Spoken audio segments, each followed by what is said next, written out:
Tonight, we begin a journey into a world beneath your feet, where hidden cities breathe in the soil, where trees whisper without words, and where fungi weave silent threads of connection. This is not just a story, it's a lullaby made of science, designed to quiet your thoughts, slow your breath, and ease you gently towards sleep. So settle in, and let the earth show you what it has always carried quietly beneath the surface. The earth is still tonight. You lie down and close your eyes, and the weight of the day begins to dissolve. Around you, the world hushes. The wind softens. The trees stand silent as shadows. But beneath the ground, where your feet once pressed into the soil, something moves. Something lives. Something works without sound, without rest, without even a flicker of light. Beneath your body is a city, not of steel or glass or roaring engines, but of tunnels and chambers carved in the darkness by creatures smaller than your fingernail. Ants. You think of ants as small, perhaps even simple. But the deeper you drift into thought, the more their world unfolds before you, layer upon layer, like pages in a book you never knew existed. Their colonies stretch like lungs beneath the surface, branching and folding with narrow shafts for air and wide rooms for gathering. These are not random diggings. They are purposeful, intricate, elegant. Thousands, sometimes millions of ants live together in this space, moving in rhythms you cannot see. Each ant knows what to do, but not because it was told. There is no blueprint pinned to the tunnel wall, no leader barking orders. Instead, there is memory in movement, intelligence in the swarm. They pass one another and pause. Antennae touch. Briefly, a scent is shared, not just a smell, but a message. It might say, "This way to food," or "Danger nearby," or perhaps even, "All is well." This is how decisions are made here. Not with words, but with chemical whispers. You imagine yourself shrinking down, smaller and smaller, until the soil around you becomes an enormous landscape. You walk alongside the ants now, watching them carry seeds, bits of leaves, grains of sand. Each step is deliberate. Each burden is part of something greater. And slowly, you begin to see the pattern. There's a room where the eggs are kept, tiny ovals resting in softness, guarded by workers who clean and turn them gently. There's another where food is, stored, seeds organized by size, gathered with care from the world above. And still another chamber, damp and dark, where fungus grows on decaying leaves, tended like a garden. This is no simple nest. It is infrastructure. It is city planning at a scale so small, it evades your gaze unless you choose to slow down, just like now. And that's what ants do best. They slow time, not with slumber or silence, but with patience. They do not rush to complete the colony. They do not abandon their task halfway through. They build as if the world has all the time it needs above ground. The world changes quickly. A season comes, and leaves fall. A storm arrives, and rivers swell. But below, the ant city endures. The soil may shift, roots may grow through the chambers, but still, they adapt. They rebuild. The city bends instead of breaking. There is something comforting in that. You begin to sense the heartbeat of the colony. Not a sound, but a rhythm. The rise and fall of thousands of tiny lives, working in harmony. Some ants tend to the queen, who waits in the center, laying eggs one after another in quiet concentration. Others maintain the tunnels, reinforcing walls with saliva and grains of earth. Some venture upward, navigating the world above, where the dangers are greater, but so are the rewards. Ants do not live alone. Their strength is in the swarm, in the way each individual contributes to the whole. You, too, are made of many parts. Muscles and thoughts, dreams and memories, all working in unison. Perhaps you are not so different. There's a quiet lesson here, buried beneath the soil. Greatness does not need to be loud. It can be built one grain at a time. It can grow in darkness. It can thrive in the hidden places, the ones we rarely see, but rely on completely. Outside, the night deepens. The stars turn slowly in the sky, and the trees above your resting body sway just slightly. Somewhere, far off, a single bird calls, once and then falls silent. And still, beneath the earth, the city moves. It works. It breathes. You imagine the tunnels stretching out beneath hills and forests, beneath fields and gardens, beneath ancient stones and new foundations. In some places, old colonies sleep, abandoned long ago, their tunnels slowly filling with time. In others, new ones are born. A queen lands softly on damp soil, digs down, begins again. Ants have been doing this for over 100 million years. Long before humans, before cities, before books and music and satellites, they shaped the earth in secret. They turned soil, aerated roots, and spread seeds. Some plants cannot grow without the help of ants to carry their children home. In their quiet way, they've been architects of ecosystems, builders of balance. Unseen, but essential. Now you begin to notice how soft the soil feels beneath you. Not just dirt, but something alive. The work of countless lives, folding sand and clay into a structure that holds water, anchors roots, and gives rise to life above. It's not just what's beneath your feet. It's what holds the world up. Your body relaxes into that thought. You are not separate from this hidden world. You stand on it. You grow from it. You return to it in time. The ants below do not know your name, but they shape the same earth you walk on.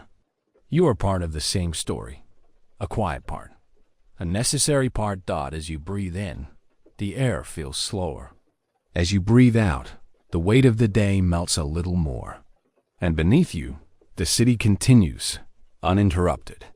But what happens when a tree sends its roots down into this world?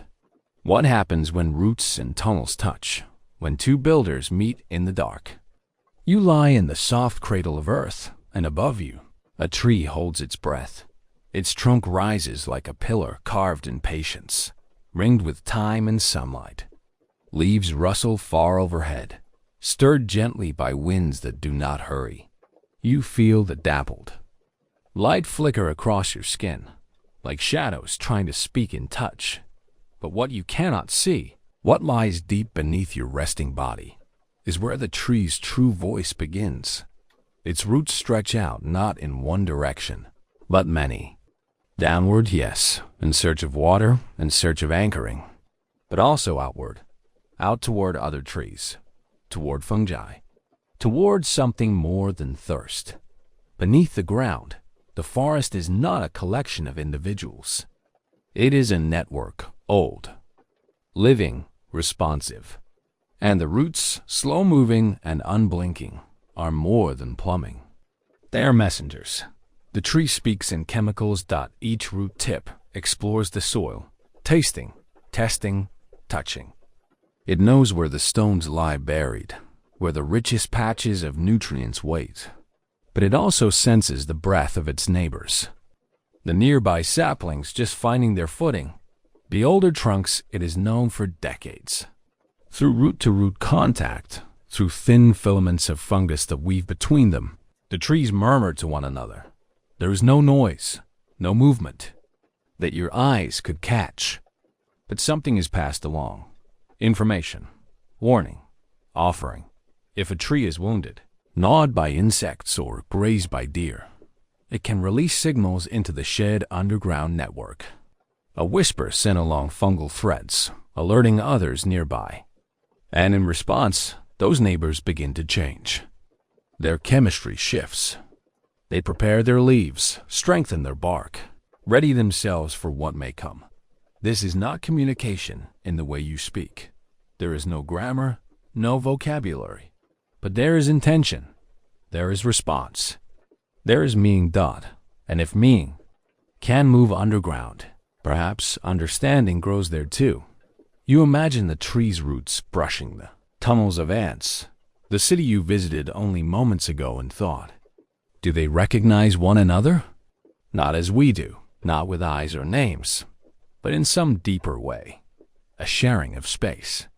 A brushing of lives. The tree does not move, not like animals do. It cannot run or flee, but its stillness is not passivity. It grows, with strategy, with direction. Each root thickens or splits depending on what it finds. Each movement is a response to its surroundings. And its growth is memory made flesh, the shape of its history stored in wood. Even now, the roots beneath you adjust. They follow threads of moisture, bypass stones, spiral gently around fungal strands. They learn the land by feeling it. And so do you. The tree is ancient, perhaps older than your home, your language, your name. It has felt snow and drought, heat and wind. And yet, here it stands, because its roots have held on, but not alone. You see, roots rarely live in isolation.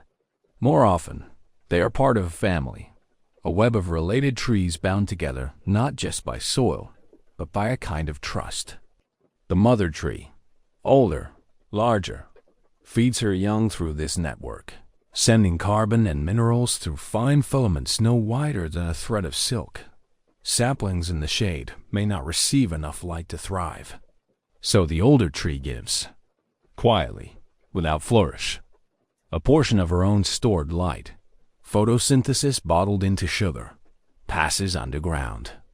One tree supports another, not by chance, but by design. You feel that. The warmth of generosity beneath the ground. The softness of connection you cannot see.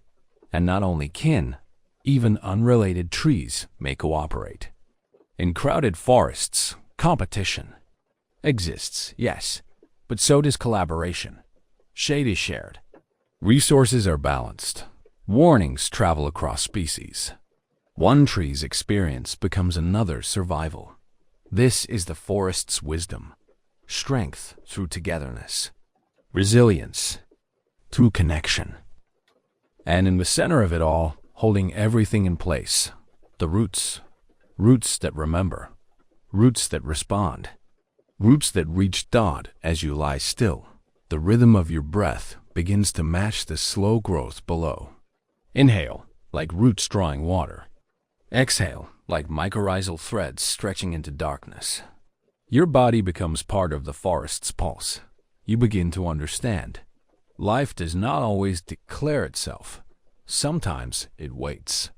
Sometimes it listens before it speaks. There is something profound in this slowness. Something sacred in a language spoken without sound. You imagine what it would be like to speak that way, through patience instead of noise. To feel someone else's need not through words, but through presence. To give without demand. To grow, alongside rather than over. The forest does not forget those who fall. When a tree dies, its nutrients return to the soil. Its roots become pathways for the living. Its place in the network remains, not as a body, but as memory. The shape of its absence changes the behavior of others. Even in death, the tree contributes. Even in stillness, there is motion. And here you are, resting above all of it, a visitor in the cathedral of root and stone. You are held gently by a world that asks for nothing but notice. No permission. No applause. Just presence. And now you notice. You see that beneath the leaves, beneath the bark, beneath even the soil, there is an invisible world of conversation. Quiet, deliberate, deeply felt. The tree does not speak with sound, but it speaks with life. And somewhere in that quiet message, something inside you softens. You realize that connection does not always look like closeness. That communication does not always look like speech. That listening does not always need ears. Above you, the canopy sighs in the breeze. Below you, the roots stretch farther, as if searching for something. And beside the roots, In darkness far richer than shadow, something else waits. A thread, a filament, a whisper of fungus that joins the trees not just to one another, but to everything around them.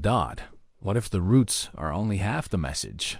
What if the forest speaks in threads as well as roots? What if there is a deeper web still, spun not by plant or animal, but something older? Beneath the hush of fallen leaves and the hush of layered soil, something delicate unfurls. Not a root, not a worm, not a tunnel. It is finer than any of these, almost too fine to see. You rest above it, still and quiet, and slowly you begin to feel its presence, a kind of softness under the ground, as if the earth itself is laced with lace.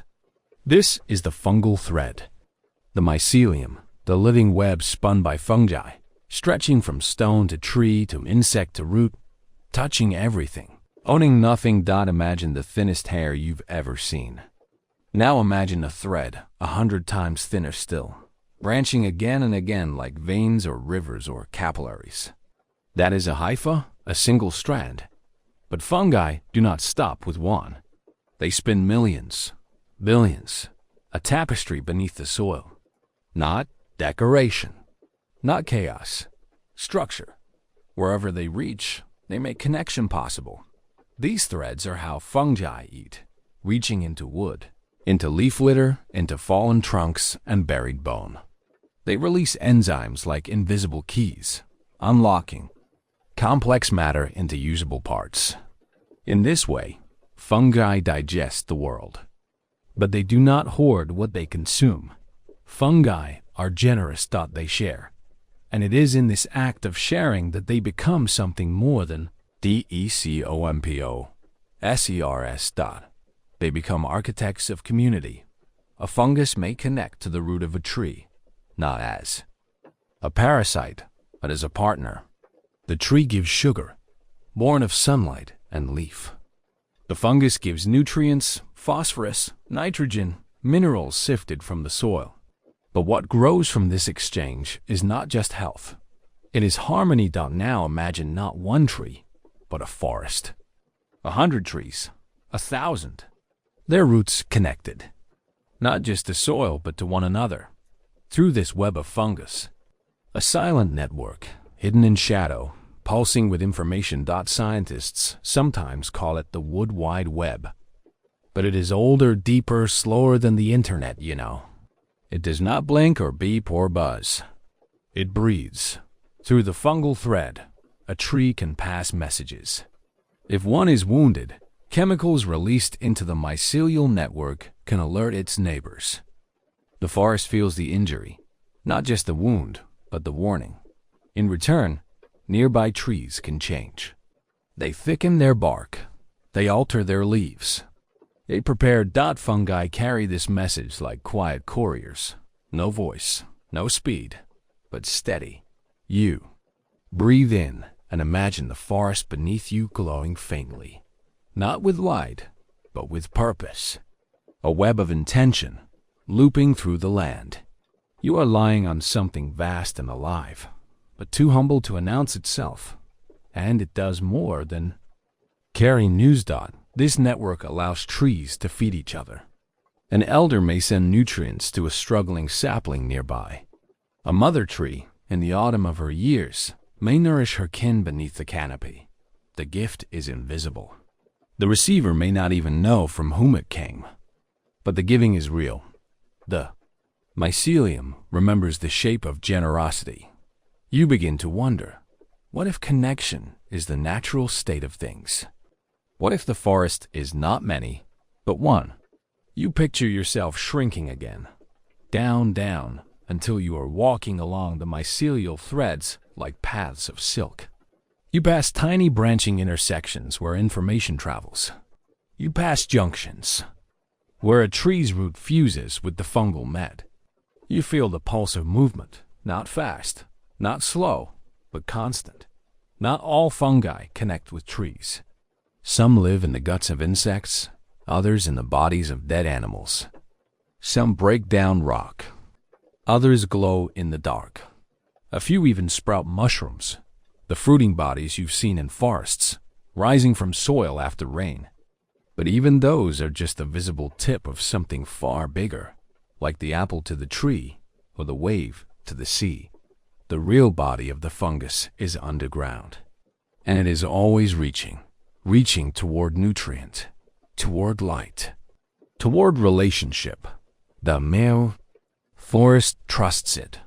It must, for without fungi, the soil would choke with what cannot be broken. Leaves would not rot. Wood would not return to earth. Life would pile up without renewal. Death would have no door back to the beginning. But the fungal thread keeps the cycle turning. Decay is not an end.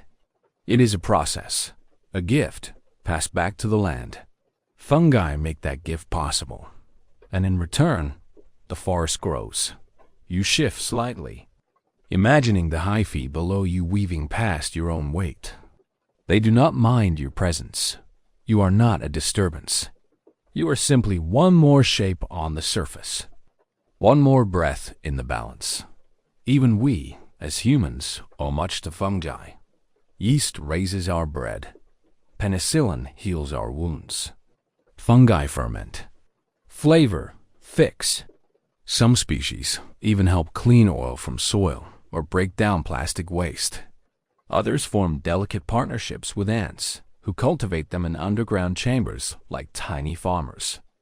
And still others inspire new medicines, new materials, new ideas. But most fungi ask for nothing. They live quietly, persistently. They do their work, whether we see them or not. You listen to that stillness now. The quiet labor of the fungal world, deeper than roots, older than language. And you realize this. Not all builders use bricks. Not all messengers use words. Some use threads. Threads that hold ecosystems together. Threads that cradle trees, guide roots, feed the hungry, recycle the fallen. Threads that cross the boundaries between one being and another. Not with separation, but with unity. The mycelium does not ask where one tree ends and the next begins. It just connects. And somewhere between that question and that connection, you begin to drift. Your thoughts loosen like spores lifting from a mushroom cap. The forest breathes around you, above, within, below. But something else is coming. Something softer, wetter, older. A signal in the soil. Begins to shift. Not a message of food or warning, but of change. The sky darkens. The air thickens. Rain is on its way. And when the first drop falls, the fungal thread will stir. And the forest will answer. They return before the rain.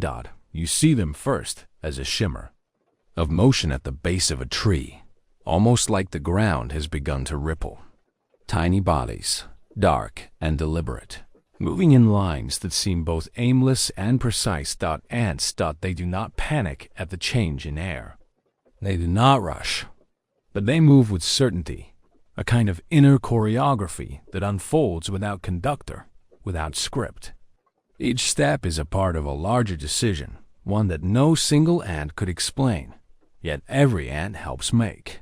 There is no king, no queen giving orders. The queen is deep inside the nest, tended to, protected, but not ruling. There are no leaders on the surface, no generals, no architects, only the swarm, only the movement. You watch as they adjust their route. A turn here, a detour there, as if they've sensed something. And in a way, they have. They are reading the world in chemicals. Each ant lays down a trail as it walks, a thread of scent so faint, so ephemeral that it vanishes within minutes. And yet, to the others, it is as clear as ink. A signal left in passing. I was here. I found food. This is safe. Follow me. The more an ant repeats the path, the stronger the signal becomes. Others follow, reinforcing it further. A trail begins to emerge, built not by command but by agreement. Consensus written in scent. You begin to understand that what you are watching is a form of thought, not within a brain, but between bodies. This is the collective mind. A single ant cannot comprehend the whole. She knows only her task, her moment, her direction. But together, the colony thinks. It adapts. It solves. When a path is blocked, the swarm reroutes. When danger appears, they respond not with panic, but with redirection. There is intelligence here, not of the individual, but of the group. You imagine this kind of mind, one that forms only when many come together. A consciousness that rises from cooperation. A system that learns by doing, not by knowing. Inside the nest, the patterns continue. One chamber holds the brood, eggs, larvae, pupae, tended by nurse ants who clean, feed, and rearrange them constantly to maintain the perfect temperature and humidity. Another chamber stores food, sorted and preserved with care. Deeper still, a waste room, set far from the heart of the colony. A tiny sanitation system, hidden in the dark. None of these rooms were designed with a blueprint. And yet, over and over, across species and continents, ants create similar spaces, make similar choices. How? Through rules so simple, they become profound. Ants respond to local information. If they feel warmth, they move away. If they smell food, they turn toward it. If they bump into a crowd, they change direction. Each rule is basic. But when thousands follow them at once, something elegant unfolds. A kind of emergent order. A living algorithm older than thought. You begin to wonder, how many of your own thoughts rise not from logic, but from instinct? How many of your choices are shaped by the unseen influence of others? Their signals, their movements, their needs? Are you also part of something larger, thinking without knowing? You lie still, watching the ants form bridges with their own bodies, a living chain stretching over a gap in the forest floor. They hold one another with jaws and legs, motionless, allowing others to walk across. No one commands them. No one is sacrificed. They simply do . And when the last ant is crossed, they release, rejoin, move on . It is not selflessness. It is not strategy. It is something deeper, a logic that values the whole above the part, not through morality, but through nature. The colony survives because the ants do not act alone. You close your eyes and see them in the dark, not just the ones here, beneath this tree, but across the world. Leaf cutters in South America, carving green flags from jungle canopies. Weaver. Ants in Asia, stitching leaves together with silk to build their nests. Desert ants in the Sahara, navigating with celestial memory to find their way home. Different species. Same principles. Tiny minds. Vast results. Ants can farm, herd, fight, repair, build. They can count, estimate, remember. They can form rafts. During floods, locking their bodies together to float for days. They can wage wars and raise gardens of fungus in carefully maintained chambers. And yet, they remain humble. They ask for no praise. They do not need to be seen. Their work is invisible until you stop, until you kneel down and watch. Now you are watching. Now you are beginning to hear the logic beneath their movements, the soft, silent intelligence of collective will. You listen, not with ears, but with patience, and you start to wonder, if thought can arise from action, can wisdom arise from cooperation? If thousands of small steps can form a decision, can thousands of small kindnesses form something greater than any one of us? The ants carry on, slipping into their tunnels as the wind thickens with moisture. You imagine the vibrations of their feet echoing through soil, the messages of scent left behind, the quiet unity that pulses through their every motion. And just beyond the edge of their city, in the damp and rising air, a drop of rain falls. The soil softens. The forest waits. And in that waiting, something begins to shift. Something ancient. Something familiar. The first breath of rain on earth. The first drop lands softly. It makes no sound.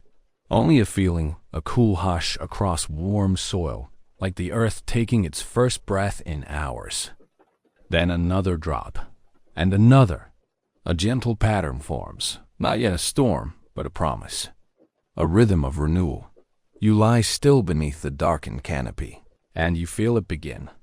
The rain touches leaves above you, each droplet catching for a moment, before falling again, lower and lower, until it reaches the forest floor and then sinks into the waiting ground.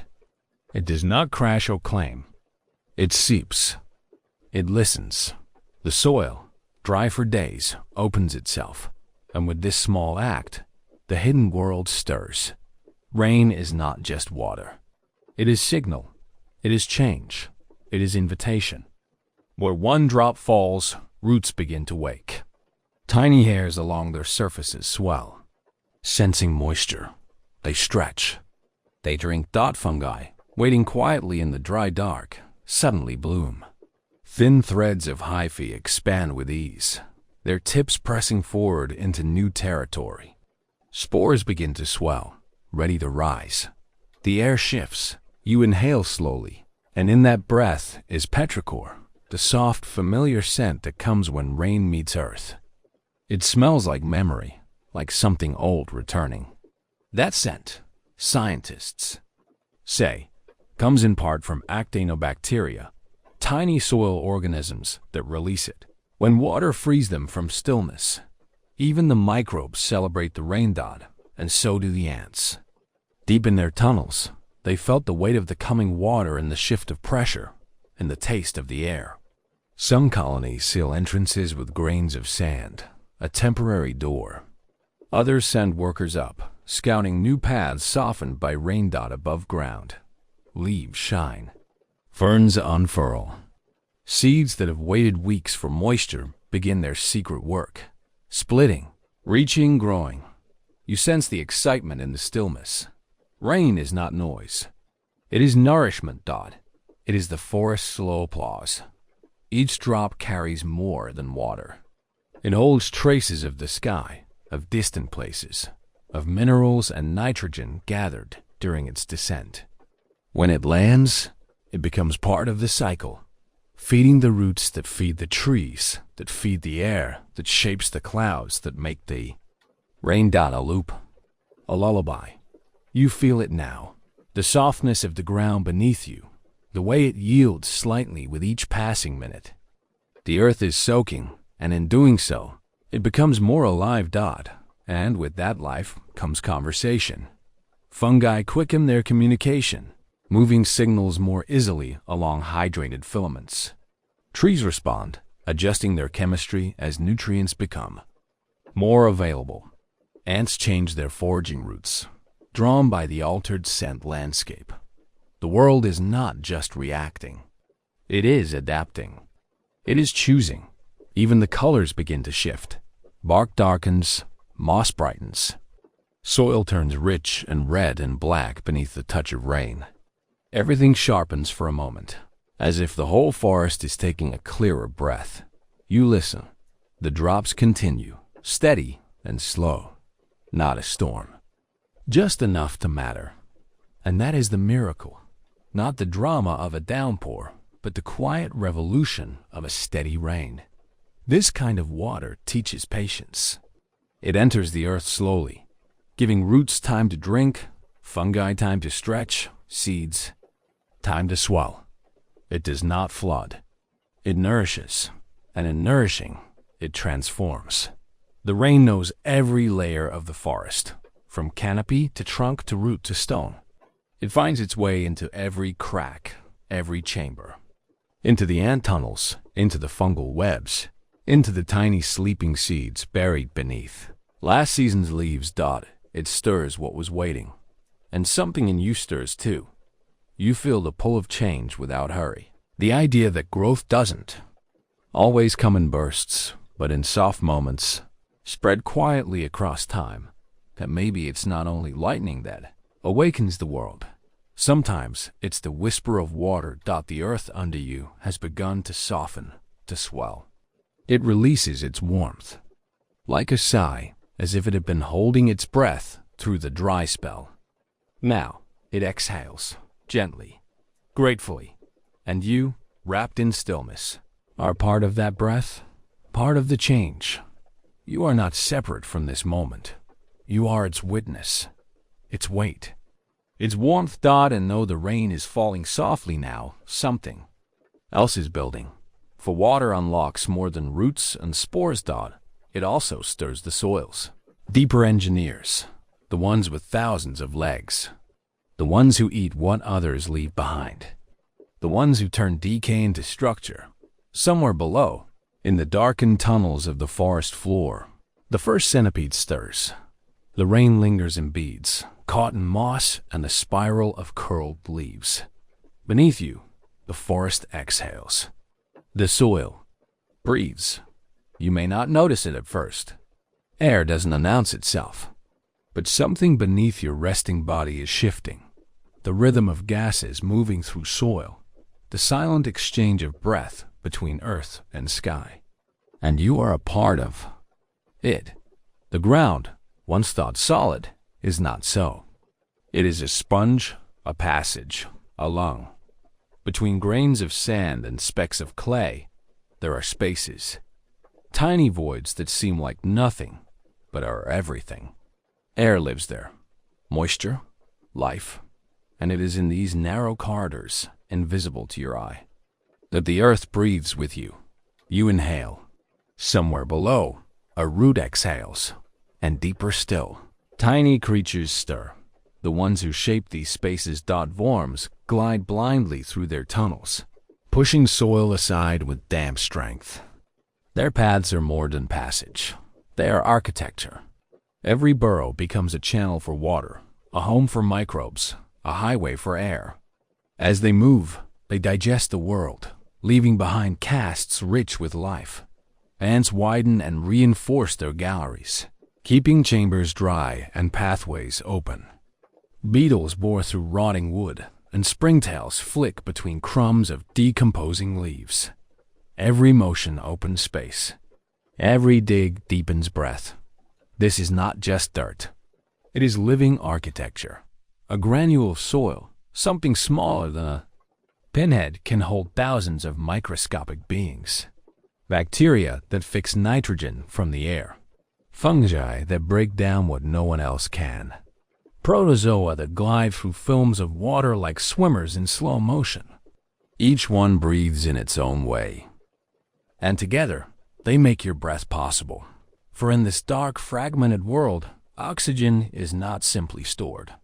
It is created, conserved, exchanged. And carbon dioxide, the breath you release, does not vanish. It is absorbed, repurposed, reimagined. You breathe out. The soil breathes in. You breathe in. The soil responds, and not only soil, but the roots that wind through it, searching always. Roots do not just drink. They also release sugars, acids, signals. These exudates feed the microbes nearby, shaping which ones thrive, which ones serve, which ones help. And in return, the microbes offer nutrients, protection, and breath. It is a delicate economy. This trade of life and air and energy. And it begins with the tunnels. Without space, there is no exchange. Without pores, there is no breath. You press your fingers lightly into the ground beside you. The surface gives not much, but enough. Enough to show that this place, for all its silence, is soft with motion. You are lying on a labyrinth of tiny rooms and winding halls, each one filled with air and action. And all of it is necessary. Plants do not grow from nutrients alone. Their roots must have oxygen too. In waterlogged soil, where the air is pressed out, roots suffocate. In compacted soil, where the paths are crushed, breath slows. Life dims. But in healthy soil, aerated by worms and beetles, opened by roots, and softened by rain, a miracle happens. The ground becomes a lung. Not like your lungs, not rhythmic, not wet with breath, but a slow lung. A living surface that breathes in days, not seconds. A lung that draws in atmosphere and holds it. That filters, transforms, and shares it with all who need. And you, resting here, are part of that exchange. Your chest rises. Your body sinks into the mattress of earth. You do not think about breathing, but still, you do. And in this forest, that breath is shared. The trees above you inhale your carbon. Their leaves stretch toward the clouds, and their roots return the favor, not in words, but in offerings, oxygen, coolness, calm. Every time you breathe in this place, you are breathing history. Some of the oxygen now inside you may have come from a fern or a moss, or a plankton that lived 1,000 miles from here. And the air that slips down into your lungs may have once passed through the tunnels of ants, the pores of soil, the chambers of an underground nest. It may have lingered beneath the wings of a moth. It may have danced inside a raindrop. That it may have been changed by fire. Air is not new. It is old, reborn with every cycle. It carries the exhale of volcanoes, the whisper of leaves, the final breath of creatures long gone. You breathe them all. And the earth, in turn, breathes you. It takes your carbon and builds it into root and wood and stem. It releases your breath through stomata no wider than a grain of dust. It holds your presence not as weight, but as offering. And beneath you, the tunnels wind on. There is something comforting in their invisibility. You don't have to see them to trust them. Just as you do not have to see your lungs to know they work. The work is quiet. The gift is steady. You realize now the breath is not only personal, it is shared. A cycle. A story told without sound. Soil, too, listens. It listens to the weight of rain, the scent of roots, the pressure of footfalls. It adjusts. It adapts. It remembers.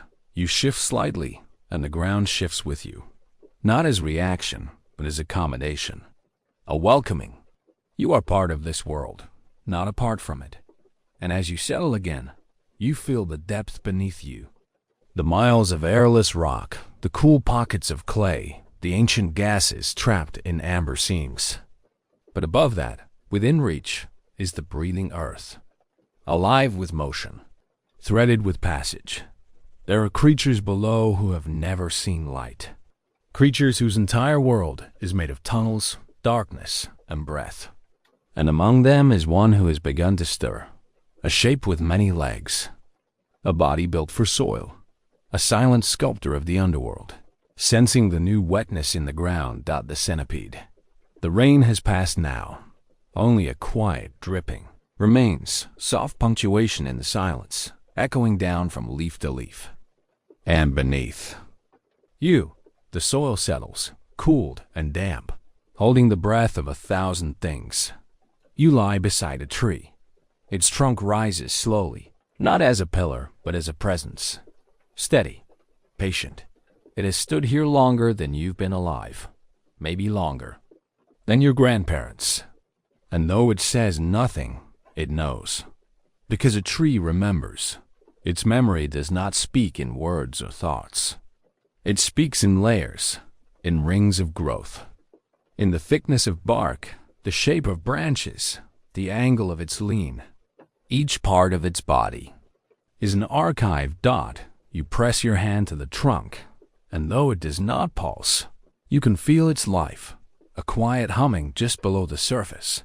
Like breath held in wood. Roots stretch far below, far wider than the crown above. You cannot see them, but they are there, winding through the dark, weaving around stone, threading into old paths carved by generations of fungi and insects. The roots are not aimless. They remember where to go. Some roots grow thick and deep, anchoring the tree against wind and gravity. Others, fine and feathered, seek moisture with precision, curling toward zones rich in nutrients and memory. They touch places where the soil has changed, where fire once passed, where another tree once stood, where bones return to earth. They record it all. Science has learned what the tree already knows. Roots do not simply explore. They respond to pressure, to pH, to sound, even tiny vibrations traveling through soil, alerting them to water nearby. Roots are listeners, keepers of quiet data, and they store what they learn. When drought comes, the tree remembers how to conserve. When insects attack, it remembers how to defend. It passes these signals through sap and scent, not only through its own body, but to others, through the mycelium, through the air. The memory moves. In a forest, the oldest trees are sometimes called mother trees. They are not mothers in the human sense, but in their function, they support, they share, they teach. Through root and fungus, they pass nutrients to seedlings, even ones of other species. When one tree is wounded, others can send help. Carbon, nitrogen, comfort. Even when dying, a tree may offer its stored sugars to the network before its roots go still. A final act of remembering. And still, there are memories locked deeper. Inside the trunk. Each ring marks a year. Wide rings for years of warmth and rain. Narrow ones for cold or drought. Scars from lightning. Stains from fungi. Layers like pages. Pressed in silence, written in time. If you cut the tree, though you won't, you could read its life, its seasons, its storms, its slow joys. But not all memories are in the rings. Some are held in chemistry. A tree senses the world through molecules, compounds released in response to damage or light, to hunger or harmony. These chemicals move slowly, but they inform, they warn, they prime. And roots? Roots record the ground itself. A tree planted in rocky soil grows differently than one raised in loam. A tree fed with ash from old fires will bloom early. A tree that has faced toxins learns to filter. Each challenge imprints itself, shaping growth. Even trees grown from the same seed can become strangers, shaped by where their roots have wandered. And now, lying here, you are part of this story. The air you exhale joins the cycle, taken in by leaves, pulled down through phloem, offered to roots, returned to soil. Your warmth, your stillness, even the pressure of your body, all become part of the root's awareness. Not as memory you would recognize, but as imprint. You wonder if the tree notices you.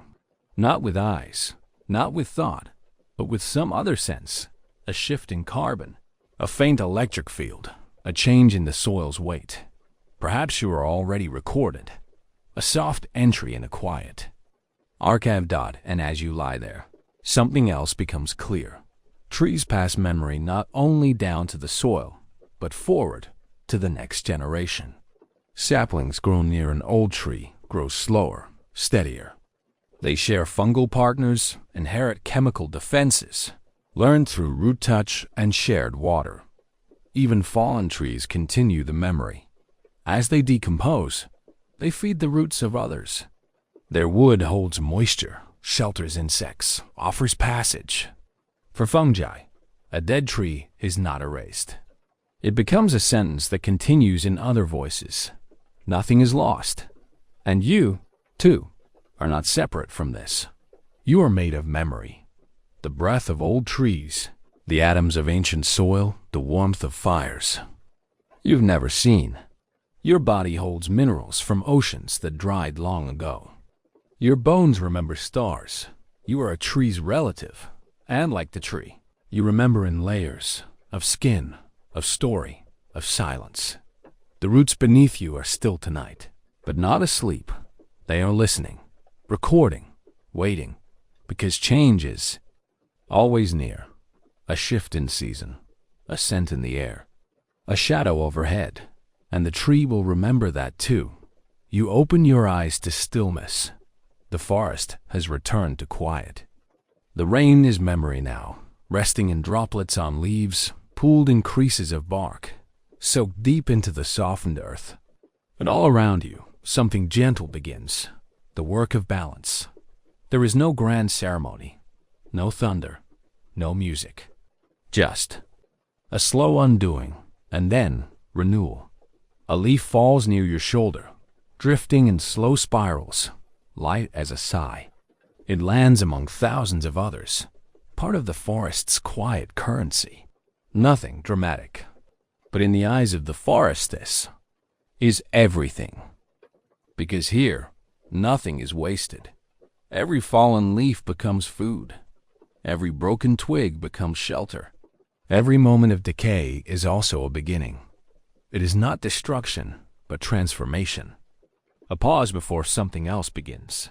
This is how the forest maintains its balance, by using everything, forgetting nothing, wasting no one, and the work begins with the smallest of builders. Beneath the leaves, beneath the twigs, beneath your fingertips, fungi begin to stir. Their thread-like filaments, called hyphae, reach out in all directions, searching, not hungrily, but precisely. They do not devour all at once. They dissolve. They soften. They wait. A fallen branch becomes a banquet. Fungi break down lignin, the tough, complex structure that gives wood its strength. No other life form does this quite so well. They seep enzymes into the wood, then absorb the molecules they create, feeding slowly, almost invisibly. And while they feed, they give. Their hyphae connect to roots, to soil, to stone. They carry nutrients across long distances, redistributing what is needed. A dying tree may give its final sugars to a younger sapling through fungal threads. A patch of rich earth may nourish a plant several feet away. The fungi orchestrate these exchanges like a silent symphony. They are not alone. Ants join the work. Some harvest dead insects and carry them below ground, feeding their colonies and enriching the soil. Others, like leafcutter ants, cut pieces of fresh leaf not to eat, but to feed their underground fungus gardens. In return, the fungi grow food the ants can digest. Cooperation and decay. Mutual benefit and breakdown. Termites move in as well, not the destroyers of houses, but the recyclers of forests. In tropical regions, they chew through wood and excrete it as nutrient-rich pellets. Their digestive systems host microbes that do the hard work of breaking down cellulose. What exits the termite is more fertile than what entered. Worms pass through the soil, blending mineral and organic matter into castings that support root growth. Millipedes and springtails break down the fragments of bark and moss. Even microscopic mites, invisible to your eye, feast on fungal spores and slivers of algae, cycling nutrients with each bite. And then there are the bacteria, thousands of kinds living in each gram of soil, breaking down compounds that even fungi leave behind. Some fix nitrogen, capturing it from the air and storing it in the ground for plants to use. Others detoxify, turning harmful substances into harmless ones. They are the alchemists of the earth. You begin to see the pattern. Balance is not a passive state. It is built again and again by countless lives doing quiet work. Each builder plays their part, not with force, but with persistence. Not with speed, but with rhythm. It is a choreography of patience. A dead bird falls to the forest floor. Within hours, flies lay eggs. Larvae hatch, feeding in cycles. Beetles arrive. Scavenger ants. Fungi, again. Bacteria. Within days, the body is no longer a body. It is motion, energy, story. The forest forgets nothing. It absorbs. It transforms. Even bones become moss-covered. Even feathers find their way into nests. You wonder now about your own body. How, one day, it too will return to soil. Not in fear, but in understanding. In gratitude, because the earth does not see death as failure. It sees it as contribution. And you are already contributing in small ways. The skin cells you shed, the carbon you exhale, the warmth you release into the air. Even still, even sleeping, you are part of the process. You breathe in the scent of damp decay, rich and earthen, like the breath of time itself. It is not unpleasant. It is deep, almost sweet, full of memory. And beneath that scent is structure. The forest is not a chaos of rot and growth. It is scaffolded by systems, lattice of hyphae, interlocking tunnels of insects, layers of decomposition, each one building on the last. The fallen log becomes sponge, then soil, then seedbed. The seedling grows in the hollow left behind. The balance is not just in recycling, it's in redesign. No two patches of forest are the same. Each is shaped by what has fallen, what has fed, what has failed. And so, the forest becomes a living mosaic, constantly shifting, constantly correcting. You see now that this balance isn't perfect. It teeters.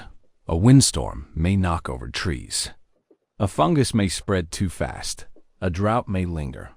But the forest doesn't panic. It adjusts, not by resisting change, but by welcoming it. And that is its wisdom. Even imbalance is part of the balance. A temporary sway, a note that resolves later in the song. You sit up slightly and notice how the light has shifted. The sun, low in the sky, filters through branches in gold beams. Dust and spores drift through it like tiny dancers, weightless and waiting. You feel their motion, the suspended potential. A spore that lands in the right place may become a hypha, may become a network, may become the very thing that breaks. Down the branch beside you a decade from now, a seed may lie dormant for 20 years before awakening. Nothing is rushed. Even change takes its time here. Even time is allowed to rest. And in that rest, things become clear. Balance is not a still point.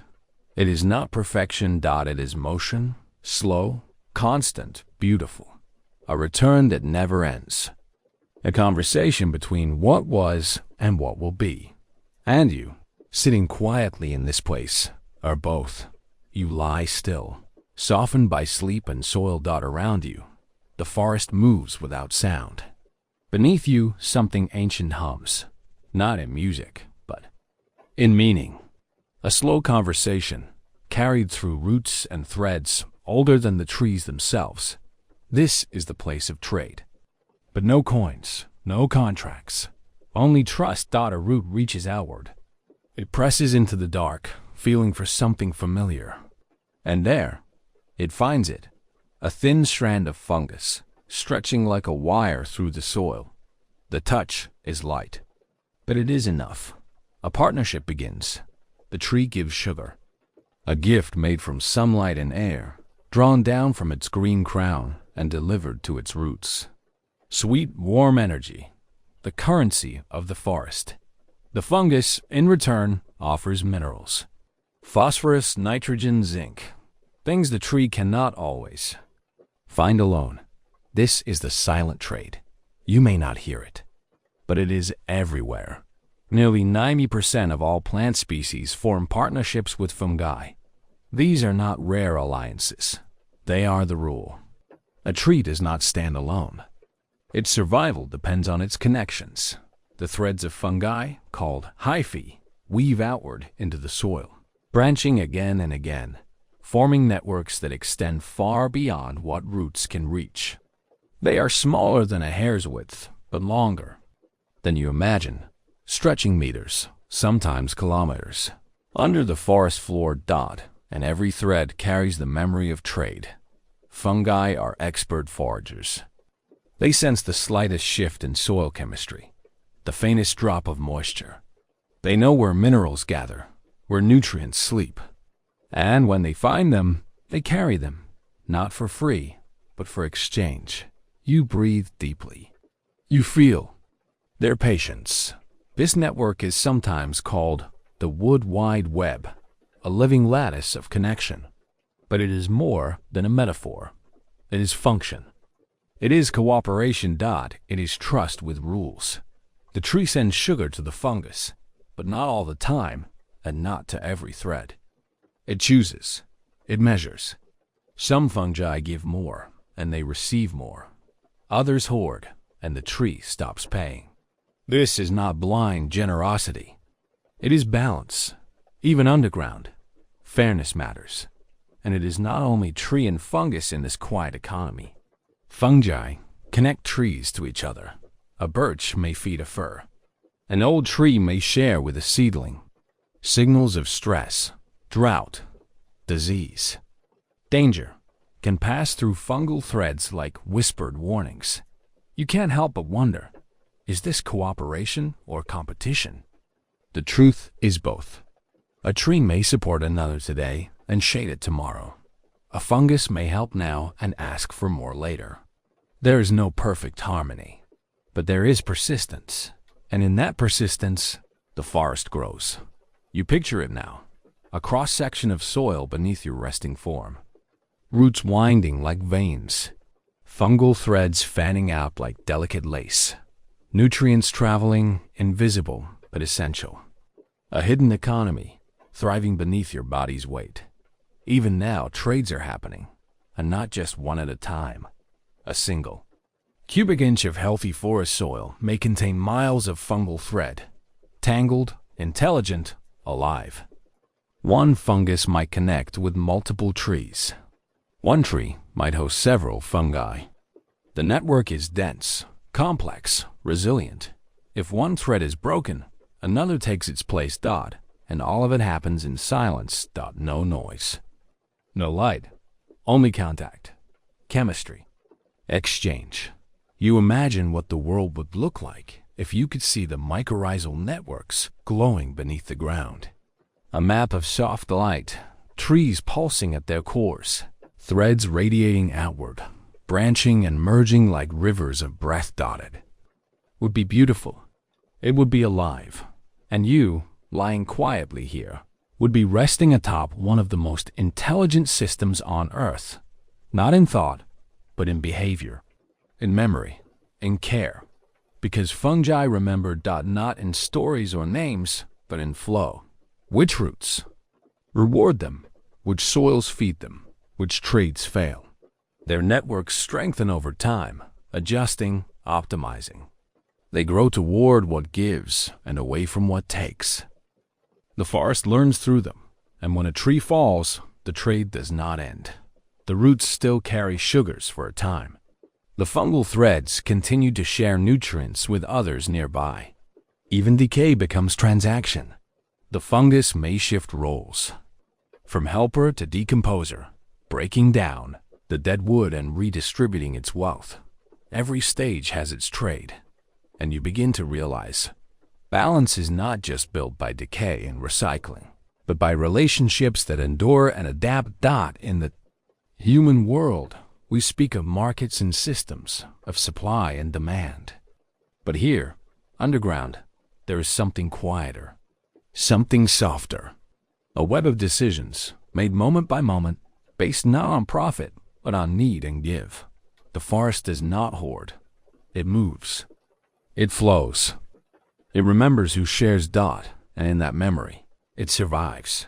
You breathe again, slow and even, and something settles in your chest.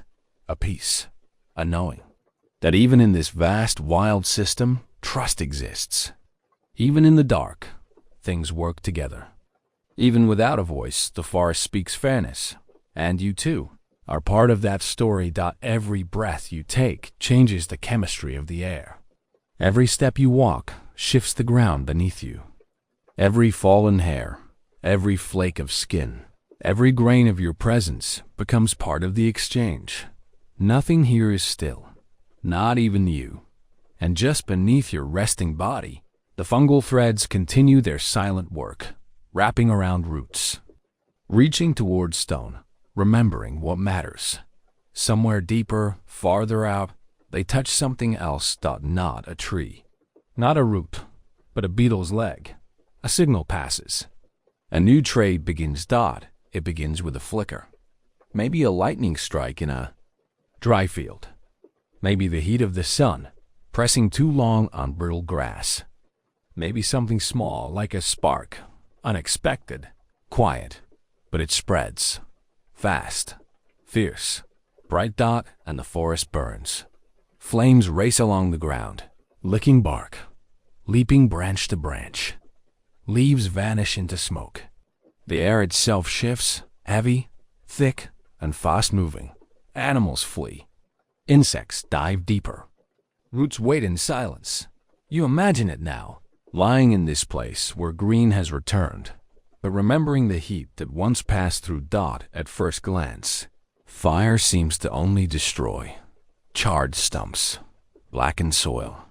Silence where birds once sang. But you are learning. Not everything that looks like an ending is one, because some life begins only after the fire. Some pine cones, sealed with resin, will not open unless scorched. Their seeds lie locked within, patient, waiting for flame to melt their prison. Only then do they fall, free, onto soil cleared of competition. Ashes are not emptiness. They are invitation. When fire passes, the soil is enriched, not ruined, but remade. Burned leaves and bark return as minerals, freed from their old form. Potassium, phosphorus, carbon. A sudden gift for roots and fungi, waiting just below the surface. And the fungi know how to rise. Certain species, fire fungi, remain hidden for years, their spores sleeping in the soil. But when flame sweeps through, something changes. The heat cracks their shell. The chemistry of ash signals them, and they bloom. Bright orange, soft yellow, delicate gray. Mushrooms rising from soot like ghostly flowers, feeding on what was lost, preparing the ground for what's to come. You begin to understand. The forest remembers fire, and in a way it forgives it. Some trees have bark thick enough to resist heat, wrapped in layers like armor. Others drop branches easily, creating low, fast-moving fires that clean the forest floor without reaching their canopy. Grasses regrow quickly. Shrubs sprout back from roots. Ferns uncurl from charred earth with almost no hesitation. And beneath it all, the soil breathes. It holds the memory of what burned. But it also holds seeds, spores, and tiny threads of life too deep to scorch. Life tucked into crevices, into rock, into silence. Life not destroyed, only paused. You close your eyes, and you imagine the stillness just after the last flame goes out. The smoke lifts. The world is quiet again, but it is not the same. The forest is open now. Light reaches the floor where once only shadows lived. Space appears. Air flows. The balance, though shaken, begins again. Small insects return first. Beetles that seek out the warmth of recently burned bark. Some even require fire to reproduce, laying their eggs in freshly killed trees. Birds follow. They feed on the beetles, nesting in hollows left by flame. Then come the wildflowers. Scarlet fireweed. Delicate lupine. Golden blooms that stir where ashes once smoldered. They thrive in disturbed soil. Their roots stretch into softness. Their colors mark the beginning of something new. You sit with this knowledge that the forest is not afraid of fire. It has learned to live with it. In some places, it needs it. Without fire, deadwood would pile too high. Shade would become too thick. Old trees would choke the new. Balance would tilt, not from flame, but from stagnation. And so the fire comes, not as punishment, but as part of the rhythm. And the forest listens. It bends. It waits. And then it rebuilds. Fungi spread again through the loosened earth. Roots find new channels. Ants remap their tunnels. Everything resumes, not as it was, but as it must now be. And you, lying still, begin to feel the comfort in this cycle. Even endings are part of life. They are not absence. They are openings. The tree that falls may become soil. The seed that waits may awaken. The fire that scorches may make way for light. You breathe in, deeply, The air smells of green again, but somewhere in its bass note, you sense the memory of smoke. Not fear, just the trace of what once was, folded into what now is. And you wonder, if the forest knows when it is time to let go, can you? If roots can regrow after burning, can you? If life can rise again through ash, what? Might rising you? You lie on your back, the forest beneath you, the sky above. Somewhere in the hush of leaves and breeze, you begin to feel it. Not just the presence of trees, but their decisions, the structure of their lives, the quiet intelligence in how they rise. Because trees do not simply grow. They build. Their trunks are columns, their branches beams. Their canopies form ceilings, sometimes flat, sometimes vaulted, spreading across the sky like architecture born from sunlight and patience. You look up and see not chaos, but design. Every limb reaching for light, every leaf catching what falls between shadows. The tallest trees shape the winds. The smaller ones adapt beneath them. This is not randomness. It is strategy. Each tree, an architect. Each forest, a community of planners. It begins with light. Always light. A seedling emerges from the soil. Small, soft, green. It leans toward brightness, stretching each day to find its place in the sun. If shadow falls too often, the seedling slows. If light touches it gently, it grows. And not just straight up. It curves. It angles. It remembers. You see this in the twist of a trunk, in the lean of a sapling toward a clearing, in the way branches bend around one another, as if negotiating space in midair. They do not crowd without reason. They seek harmony, not peace, but efficiency. Light is precious. And so, trees plan their shape. The crown of a tree, its highest branches, its leafy edge, is sculpted slowly, not only by what the tree desires, but by what the forest allows. Neighbors press close. Wind pushes back. Storms break. And yet, still, the tree designs. Each branch is a decision.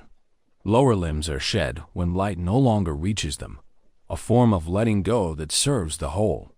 The energy once sent to shaded branches is redirected upward, where light lives. Longer.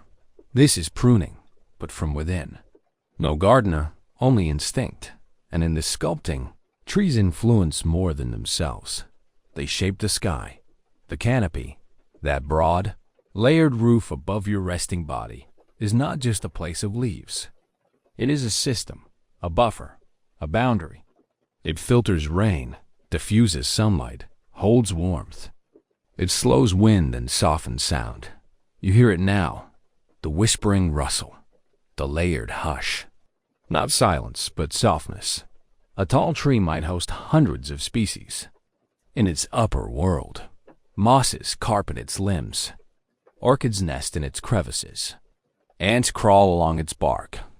Birds build with twigs, raising young in woven bowls of shadow and wind. The higher the branches, the more intricate the world. Some forests have multiple canopies, like floors in a building. The emergent layer where the tallest trees burst. Above the rest, the upper canopy, where crowns meet and knit. The understory, dim and green. The shrub layer, damp and dense. The forest floor, quiet and waiting. Each layer is shaped by what stands above it. Even the sun follows the plan. You realize, as you lie still, that trees do not only grow alone, they grow in response. They adjust their angles, stretch or shrink. Their ambitions, based on what others nearby are doing. One tree's shade becomes another's guide. The forest is full of compromise, and yet some trees reach higher than any others. In certain rainforests, giants rise more than 60 meters above the ground, taller than buildings, stronger than steel for their weight. Their trunks thicken not for pride, but for support. Their roots spread wide, sometimes shallow, anchoring them in soil that is surprisingly thin. and they do not grow in haste. Some may take centuries to reach their full height. Slow, patient architecture, each ring of growth a record of seasons, storms, and sun. You begin to wonder, what would your own canopy look like? If each of your choices were a branch, if each hope stretched like a limb, what shape would your sky take? And beneath it, what would you shelter? Because trees do not only reach up, they give downward. Their shade cools. Their leaves feed the soil when they fall. Their branches offer homes. Their roots hold the ground together. Every tall tree begins as something small, but never forgets. The forest below. Even the tallest must balance with the tiniest dot, and in some places, trees grow in ways that confuse the eye. Twisting trunks, forked roots, nested crowns. What looks like flaw is function. A forked tree may better withstand wind. A hollow trunk may house fungi, birds, beetles. Nothing is truly wasted. The architecture of trees includes the unexpected dot. You see it now in the broken limb that feeds. A patch of mushrooms. In the leaning trunk that shelters ferns from the sun.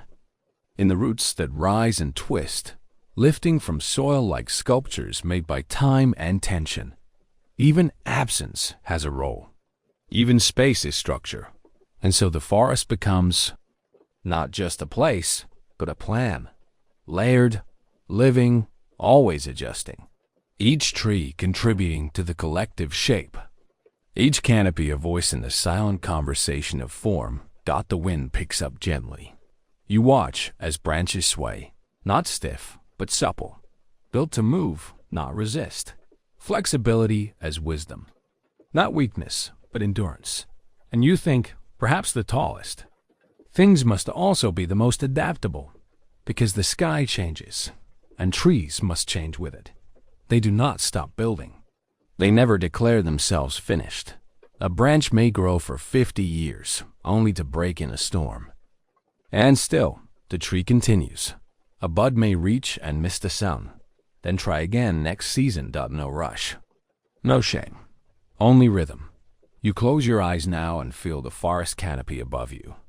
Not just as shade, but as shelter. Not just as height, but as design. Shaped by longing and light. Held by root and trunk. Measured in time, not speed. And from beneath that leafy ceiling, a new question begins to rise. You tilt your head back, tracing a line from root to canopy. The trunk is tall and still, its bark etched like time-worn stone. Your eyes climb slowly, branch to branch, limb to leaf, and then higher still, to where the green thins and light filters through in gold.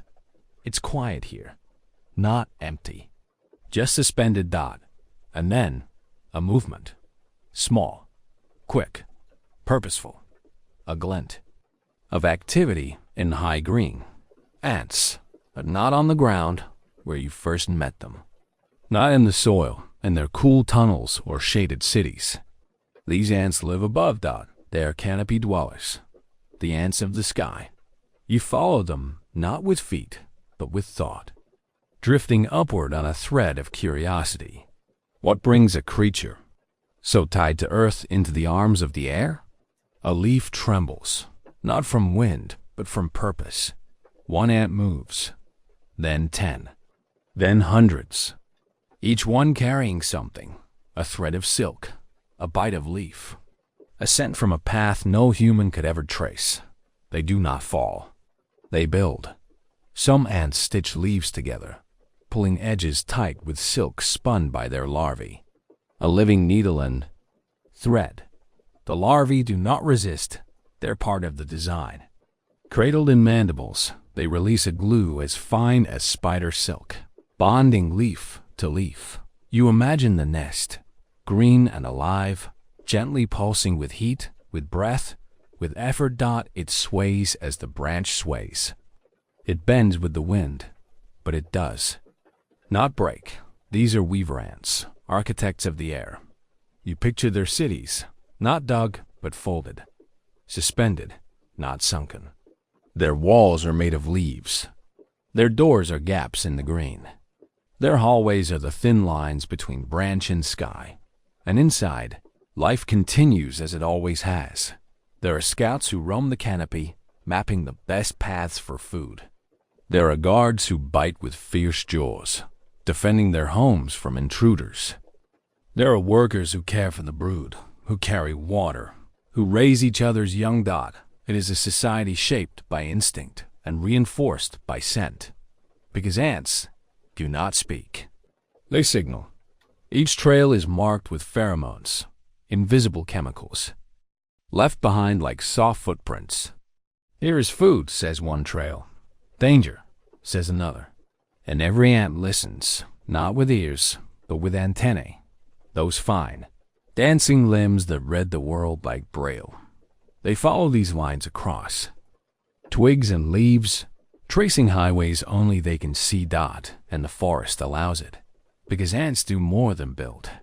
They influence. Some farm aphids in the treetops, gently coaxing them to release honeydew, a sugary reward. In return, they protect them, like shepherds guarding flocks. Others defend specific trees from hungry insects, offering their strength in exchange for shelter. You begin to understand. The sky has ants too. And they matter. They help shape which plants survive, which leaves are eaten, which seeds are spread. Their tunnels aren't made in soil, but in living green. Their world is three-dimensional, layered, vertical, alive. You close your eyes, and you can still feel them. The vibration of many tiny feet across bark, the faint scent of their invisible paths, the rhythm of work continuing in the branches above. Their nests are not still. They shift with time. Old nests are abandoned, new ones built. Leaves fade, branches break. The colony adjusts, always working together, always focused on the survival of the many over the one. And though their bodies are small, their impact is vast. In the Amazon, entire colonies stretch across dozens of trees, a network of nests connected by living bridges. If one path is cut, they reroute. If one nest is damaged, they rebuild. There is no single leader, no master plan, only the strength of many acting as one. You think of them now not as insects, but as intention, a collective mind, a cloud of decision scattered among leaves. And in the silence of your breath, you ask, what do we miss when we only look down? Because the forest does not end at the ground. It rises. Layer by layer, it climbs toward light. The understory hums with ferns and flowers. The mid-canopy holds birds, bees, and shadow. And in the high canopy, where wind and sun share space, life continues, lighter, thinner, but no less real. There, in the thinnest branches, ants continue their work. No soil beneath them, only air. And still, they build. You marvel at their balance, at the way they anchor their nests, and how they know just how much weight a leaf can hold. How they find their way back home in a maze of moving green. And still more. At how they've learned to cooperate not just with one another, but with the trees. In some forests, certain ants live inside hollow branches. The tree makes the room. The ants offer protection. They bite anything that tries to harm their host. They patrol the bark, drive off intruders. In return, the tree feeds them tiny nectar droplets. Room and board, paid in photosynthesis. Another silent contract, another layer of trust.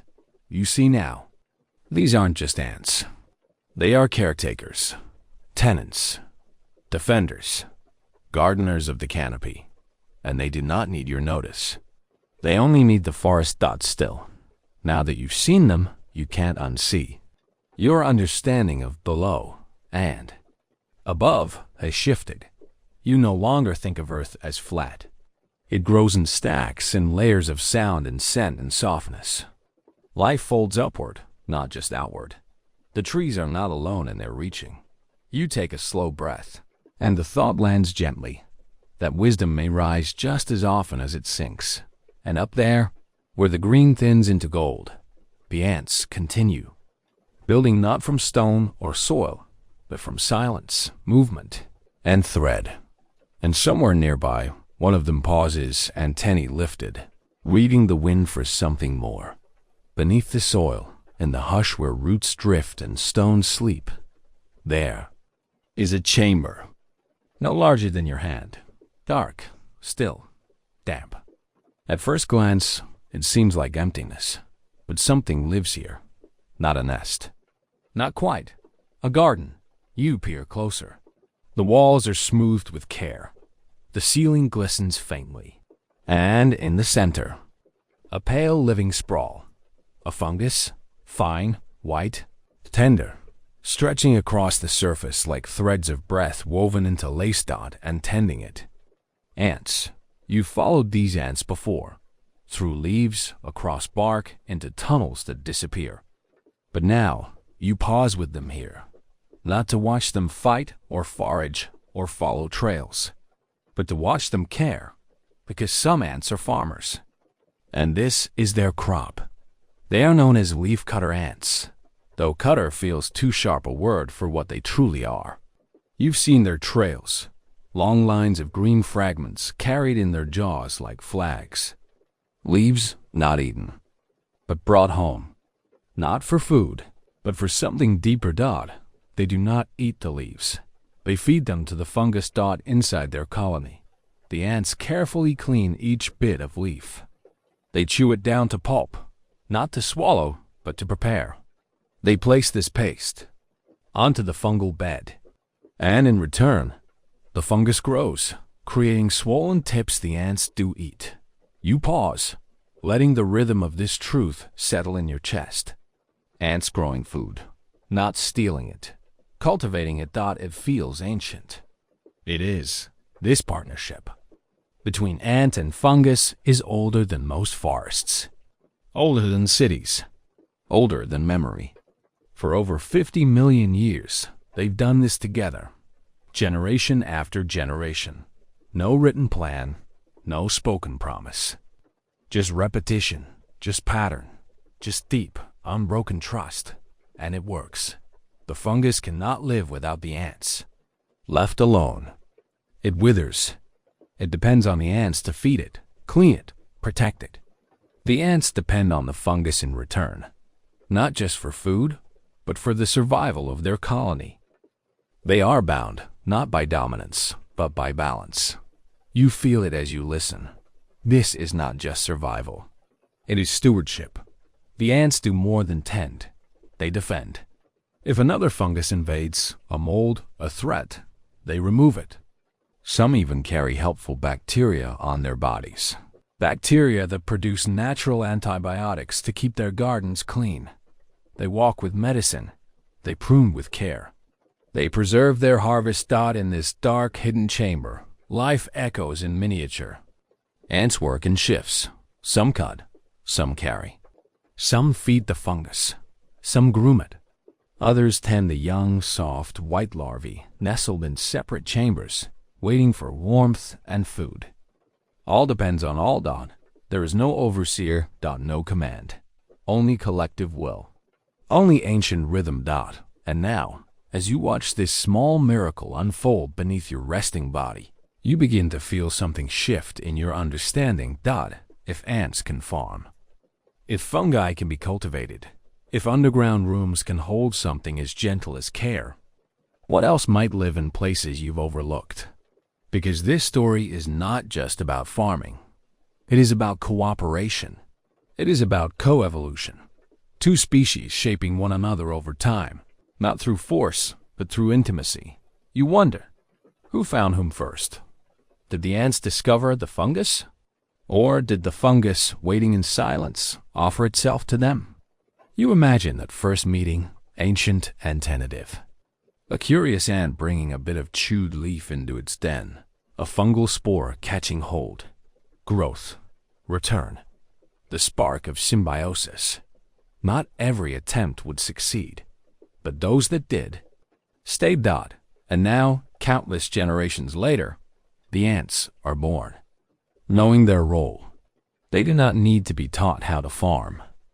It is written into them, as surely as the path of roots or the turning of leaves toward the sun. And the fungus, too, has changed. It no longer produces spores to drift in the wind. It is passed down like inheritance.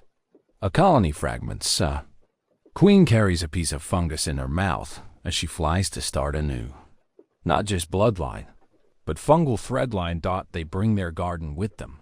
You lie still, and the quiet deepens. The soil above the chamber softens the sound of rain. The roots around it hold the shape of the earth. The temperature here stays steady. The fungus breathes. The ants move. And somewhere nearby, another chamber begins. A new garden. Another chance. A continuation of the oldest story. You imagine them now. Tiny farmers beneath the forest floor. Each tending life, each doing their part. And above them, trees sway. Leaves rustle. Birds call. None of them knowing, perhaps, how much depends on what's below. But you've seen it. Felt it. And in the hush between heartbeats, you wonder if ants can become caretakers of fungi, if nature rewards relationship over rivalry. What lessons have we missed? Thinking ourselves above the soil. The ants don't ask who leads. They simply serve. The fungus doesn't demand. It simply gives. And in this mutual quiet, an entire world flourishes. Above ground, the trees stretch skyward. But below, beneath bark, beneath root, the real work continues in silence. And somewhere, deeper still, another species waits in the dark. Not plant, not insect, but something stranger, something older. You lie still, cradled by the ground. A stone presses lightly beneath your shoulder. Hard, cold, silent. But not lifeless. You've always thought of stone as the end of change, the final form, unmoved and unmoving. Yet beneath your resting body, something ancient works in silence. A slow undoing, a quiet becoming. It is not wind. It is not water. It is fungi. Tiny, thread-like beings that grow through cracks too fine for fingers, too narrow for roots. They do not smash or shatter. They do not break the stone. They simply touch it, again and again, with something softer. Acid. Not the kind that burns quickly. Not the kind that scars, but a tender, persistent chemical breath. Fungi release acids that dissolve minerals from rock, drawing out nutrients they need. Iron, calcium, phosphorus. Little by little, atom by atom, the stone begins to open. It is slow. Too slow to see, but not too slow to matter. Because over years, decades, lifetimes, that stubborn stone becomes something else. It yields to the threads. It crumbles. It softens. What was once a wall becomes a cradle, a place where roots can grow, where water can gather, where seeds can take hold. This is how soil begins. You think of soil as something easy. Dirt, earth, common. But soil is not just ground. It is memory. It is stone that has been softened by time and touched by life. And fungi are among the first to begin. They are called lithotrophs, rock eaters, and some of them live on bare cliffs, on mountaintops, on cooled lava. They do not wait for comfort. They create it. Their filaments, hyphae, branch into tiny fractures, exploring stone the way fingers explore thought. And when they find what they need, they stay and grow. The stone doesn't protest. It cannot. And yet, in time, it changes. Made porous by persistence, made fertile by breath. You feel it beneath you now, not the stone itself, but its story. A boulder broken by frost, warmed by wind, softened by rain, and slowly colonized by lichen, the fusion of fungus and algae, reaching together toward what neither could do alone. Lichen is another kind of whisper. It lives on the surface of stone, breathing sunlight, exhaling acid, weaving nutrients from the air. Its work is not seen in a day. But look again in 10 years, 20, 100. The stone wears a green veil. Its edges have blurred. Its surface is no longer still. That is how Earth changes, not in noise, but in patience. And all around you, this quiet labor continues. The path beneath your feet, the cliff above the river, the walls of canyons, the shells of mountains, even they yield in time to the smallest of lives. You begin to understand. Hardness does not mean forever, and softness does not mean weak. Fungi do not conquer. They invite. They infiltrate. They renew. In ancient volcanic landscapes, they are the first to arrive. Spores drift on the wind, landing in cracks cooled by centuries. With no soil, no shelter, no richness, they still begin.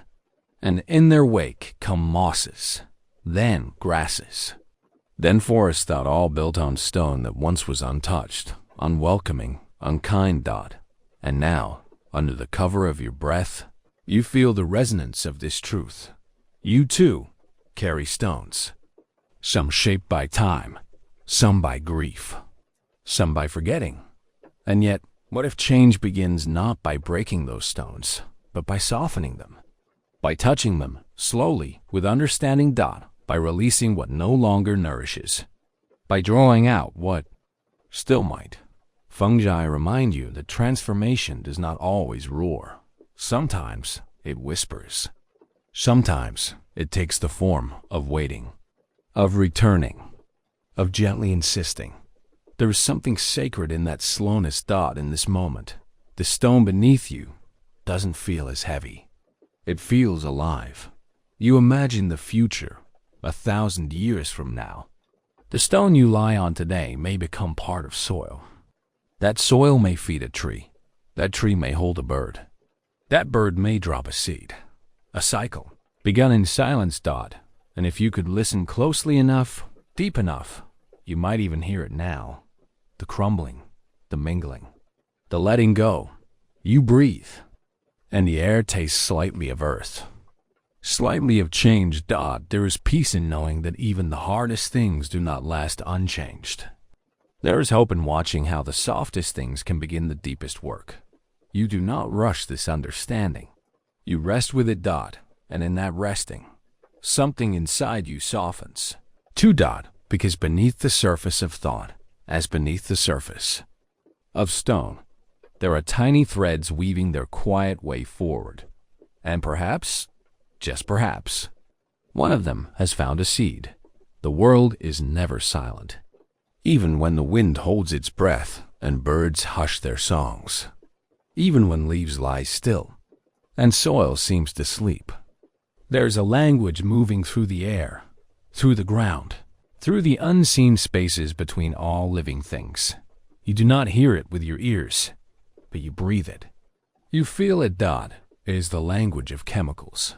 A tree grazed by an insect doesn't scream, but it does speak. The moment its leaf is pierced, it begins to send signals, not just through its veins, but into the air.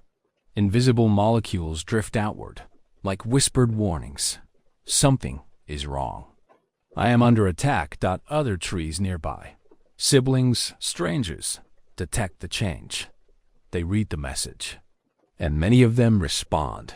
Some pump bitter compounds into their leaves, making them harder to chew. Others release their own signals, strengthening the alarm. This is not panic. It is communication. Measured, specific, ancient. You lie quietly, and your chest rises with a breath that is passed through bark, lichen, moss. In that breath, perhaps, is a trace of a tree's reply, the scent of defense or distress, or readiness. This is how the forest speaks. Not with volume, but with chemistry. Volatile organic compounds, VOCs, are their words. Small molecules, light enough to travel on the breeze, complex enough to carry meaning. Each chemical carries a shape, a pattern, a message. Some signal danger. Others signal calm. Some call for help. You learn this slowly. that plants can summon. Allies. A corn plant nibbled by caterpillars doesn't just defend itself. It releases chemicals that attract wasps. Wasps who do not harm the plant, but who gladly prey on the caterpillars. A tree can send for warriors. And they come. You pause, letting this settle into your understanding. Not all communication is for your kind. Not all messages are meant to be heard, but they still echo in the spaces between cells and wind. Fungi speak too. Their language moves underground, beneath your feet, threading from root to root in the dark. Through the mycelial network, a fungus may pass chemical signals between trees. A birch, shaded and thin, might receive sugars from a stronger fir nearby. Pass through fungal threads that act like quiet postal routes. But more than food is shared, fungi also carry alerts. If one tree is infected, the others may be warned. They begin to ready their defenses before the threat arrives, not through sound, but through chemistry. You rest a little deeper into the ground, imagining the stillness below as filled with purpose. Each molecule, a syllable. Each pulse, a paragraph. You are surrounded by stories written in scent. Even your own body participates. When you smell the sweetness of soil after rain, that comforting, earthy scent, you're actually inhaling geosmin, a compound produced by soil bacteria. Your brain recognizes it as fresh, though it's really a microbial message, a byproduct of survival, transformed into sensation. And when a pine forest warms in the afternoon sun, releasing its resinous breath, that is, a conversation too. Those terpenes that soothe your thoughts, they're not made for you, and yet they speak to you all the same. Trees emit them to protect their leaves, to cool themselves, to mark their space. But somehow, your body listens. Your nervous system slows. Your breath deepens. You don't need translation to understand peace. There are scientists who spend lifetimes decoding these signals, measuring the concentration of methyl jasmonate or salicylic acid, charting how one message triggers another, how networks of roots and threads and wind form dialogues that never stop. But you don't need a lab to feel the meaning. You feel it now. The way the air shifts near a flowering plant full of signals for bees. Not you. The way a bruised leaf smells sharper, its alarm made aromatic. The way crushed herbs cling to your fingertips. Chemical defenses now turn perfume. All of it. Language. The more you pay attention, the more fluent you become. Not in names or formulas, but in response. In awe. In attunement. You wonder, how much have you missed? Walking through forests with your ears too open and your senses too narrow. A bee follows a scent trail invisible to you. A moth finds its mate across miles, guided only by a drifting molecule. An orchid mimics the exact scent of a female wasp, tricking a male into pollinating it. With nothing but fragrance, it's not deception. It's design. And the more you listen, the more you understand. There is no hierarchy to communication. No single language above the rest. Only different vocabularies of survival, of connection. Chemical signals are not cold or robotic. They are intimate, personal, passed from body to body, from root to root, like secrets shared in confidence, and tonight. As you lie within this chemical chorus, you begin to see yourself as part of it, not separate from the Earth's messages, but steeped in them. Your own body speaks in chemistry. Your cells signal stress, release hormones, adjust pH. You react to scents not just emotionally, but physiologically. The forest speaks in ways your body remembers. Even if your mind forgets, so tonight, let it speak to you. Let the scent of pine tell you to slow. Let the damp breath of soil wrap around your thoughts. Let the volatile voices of trees carry you deeper into stillness, because soon another signal will rise. Not a warning this time, but an invitation. You close your eyes, And the world grows smaller, not because it shrinks, but because you do. Your breath slows, your limbs soften, and in your imagination, you become no bigger than a raindrop. The ground beneath your body becomes vast, a landscape of ridges, towers, and tiny forests rising like mountains. You stand now at the edge of another kind of wilderness, a miniature jungle, a forest within a forest. Here, there are no towering trunks, no high canopies, no squirrels leaping or birds singing, but life thrums in every inch, every thread. You walk between moss stalks as thick as trees. Their leaves spiral upward, soaking in light that filters through from above, a soft green glow. Tiny filaments, like translucent cables, anchor them to the rock. They feel ancient dot mosses are among the first plants to ever step from water onto land. They carried no roots, only will, only water drawn through soft skin and held close. And still today, they cling to stones and fallen logs, to places no other plant dares to settle. Places where dryness visits often, and soil is almost none. Moss teaches you the strength of tenderness. It drinks from fog. It waits for rain, and when the world dries, it curls inward, patiently, without panic, and sleeps. Some mosses have slept for decades, and yet, when moisture returns, so do they. Rehydrated, reawakened, reborn. You walk further now, deeper into this invisible realm, and find the edge of a patch of lichen. At first glance, it looks like just a crust on stone. But you lean closer. You shrink again in your mind, and what you see is not decay, but design. A world built on cooperation. Lichen is not one being. It is many, a symbiosis between fungus and algae or cyanobacteria. The fungus builds the house. The algae gathers the food, sunlight transformed into sugar. Together, they thrive in places too harsh for most. High cliffs, frozen tundra, desert stone.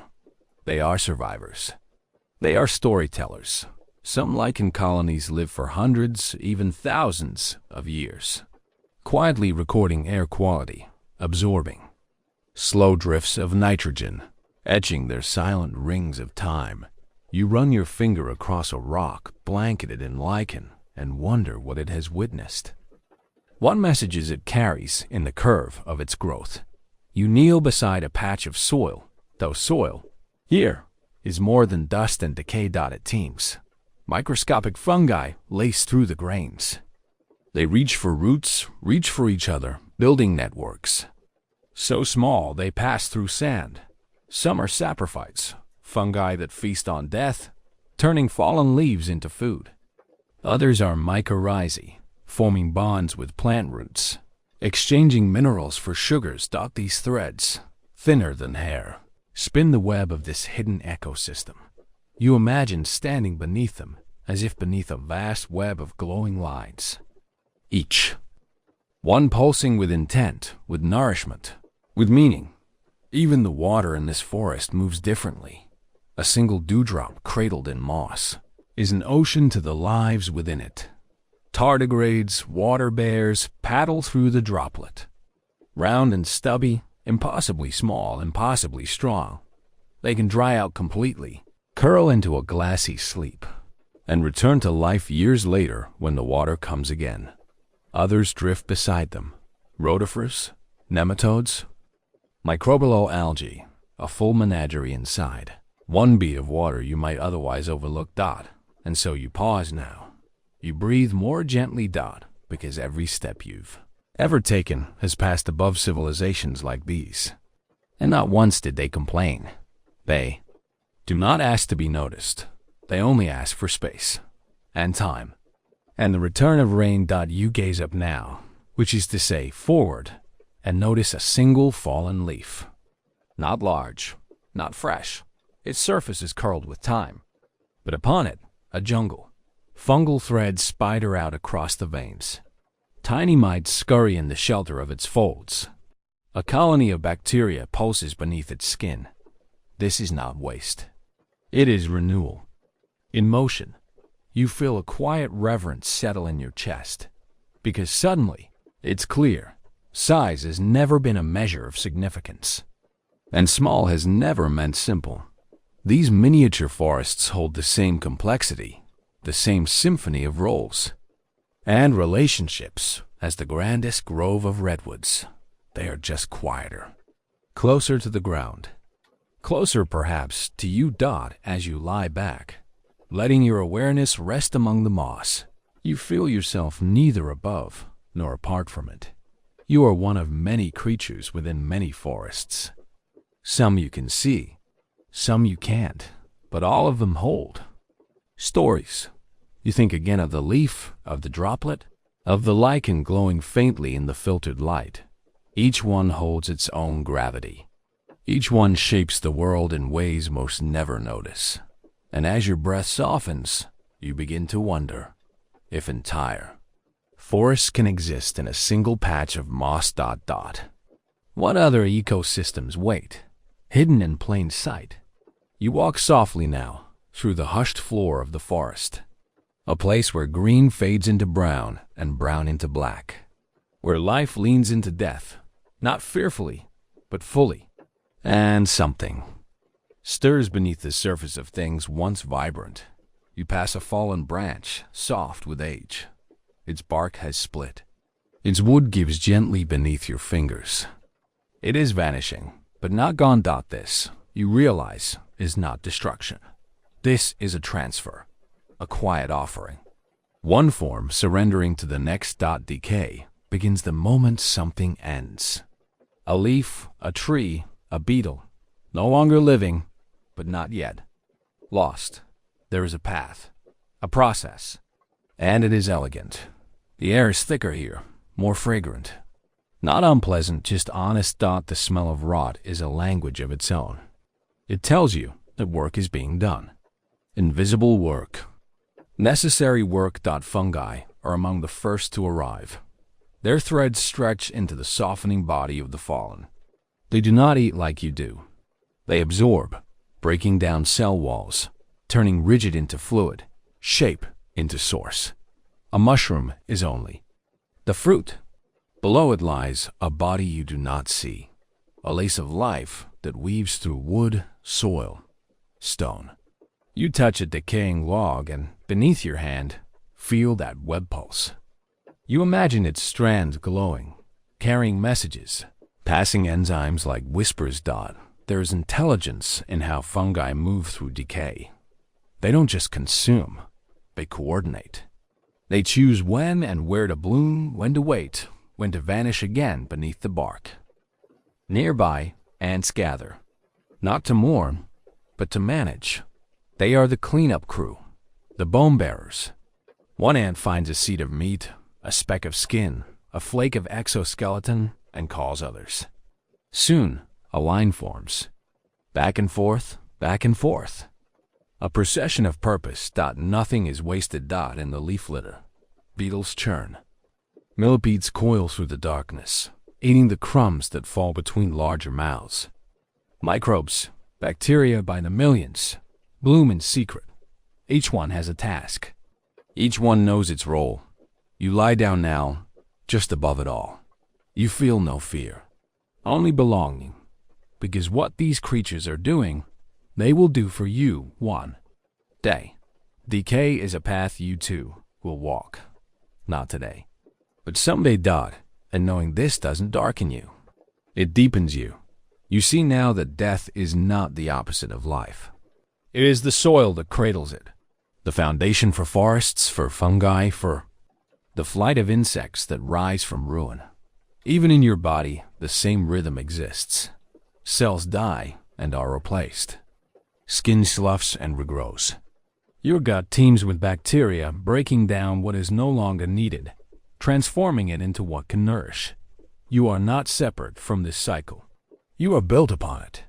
The first forests only became possible because ancient fungi began to break down wood.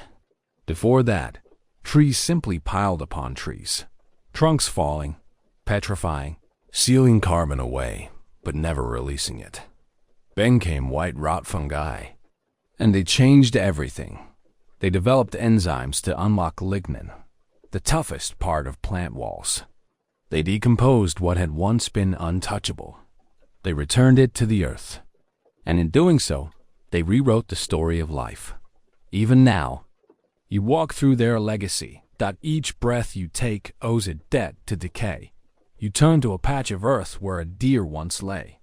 There is no carcass now, only signs. A hollow, a softness, a richness in the soil that wasn't there before. You run your fingers through it. Dark, crumbly, alive. The deer fed the beetles. The beetles fed the fungi. The fungi fed the trees. The trees release oxygen, and you breathe it in. A full circle, quiet and complete. You think of bones. How even they do not last forever. Buried, they become pale echoes. Eaten by time, by lichen, by acid rains and root hairs pressing into calcium. Some trees reach with their roots into these resting places. They draw up the minerals left behind. Calcium, phosphorus, potassium. You wonder how many. Forests have grown from the dead. You wonder if the tree above you carries the memory of an animal beneath. If its bark remembers the shape of a rib. If its leaves hold the shimmer of a soul once wild and running. Decay is not disappearance. It is transformation. A seed cannot grow without first breaking open. A forest cannot thrive without the fall of wood. A body cannot live without the shedding of what no longer serves. You begin to trust decay. You begin to see beauty in what softens, what returns. There is softness in surrender. There is wisdom in release. And even as you lie there, breathing slowly, you are participating. Skin cells drift from you. Breath leaves you. Tiny microbes on your skin feast gently, invisibly. You are giving back already. Not in mourning, but in movement. This is not an end. It is a middle. The work of decay is architectural, measured, masterful. It dismantles with care. It opens space. It makes room for light. The hollow in a rotting tree becomes a nest. The broken bark becomes a home. The softened ground becomes a cradle. And so you rest now, not in fear of endings, but in reverence for them. You think of all that must fall for something to rise, of all that must fade for something to glow. Even death, you realize, does not travel alone. It walks beside renewal. Hand in hand. And in the soft dark of the forest floor, you feel a presence rising from rot, not to haunt, but to hum. The architecture of decay is not linear. It branches, it weaves, it returns. And somewhere beneath your head, beneath the leaf litter and loam, a fungal thread reaches toward a buried memory and connects it, gently, to something waiting to grow. You walk among trees that stand still, yet move in ways unseen. Above, their branches sway with wind. But below, beneath bark, beneath soil, something else stirs. A quiet alarm, a whisper of injury. A root breaks. A trunk is scarred, not loudly, not with cries, but with chemical signals sent through sap and soil. This is how the forest knows. Imagine one tree, old and tall, struck by the teeth of a storm. A limb lost, a deep wound in its side. It does not bleed like you do. Instead, it signals.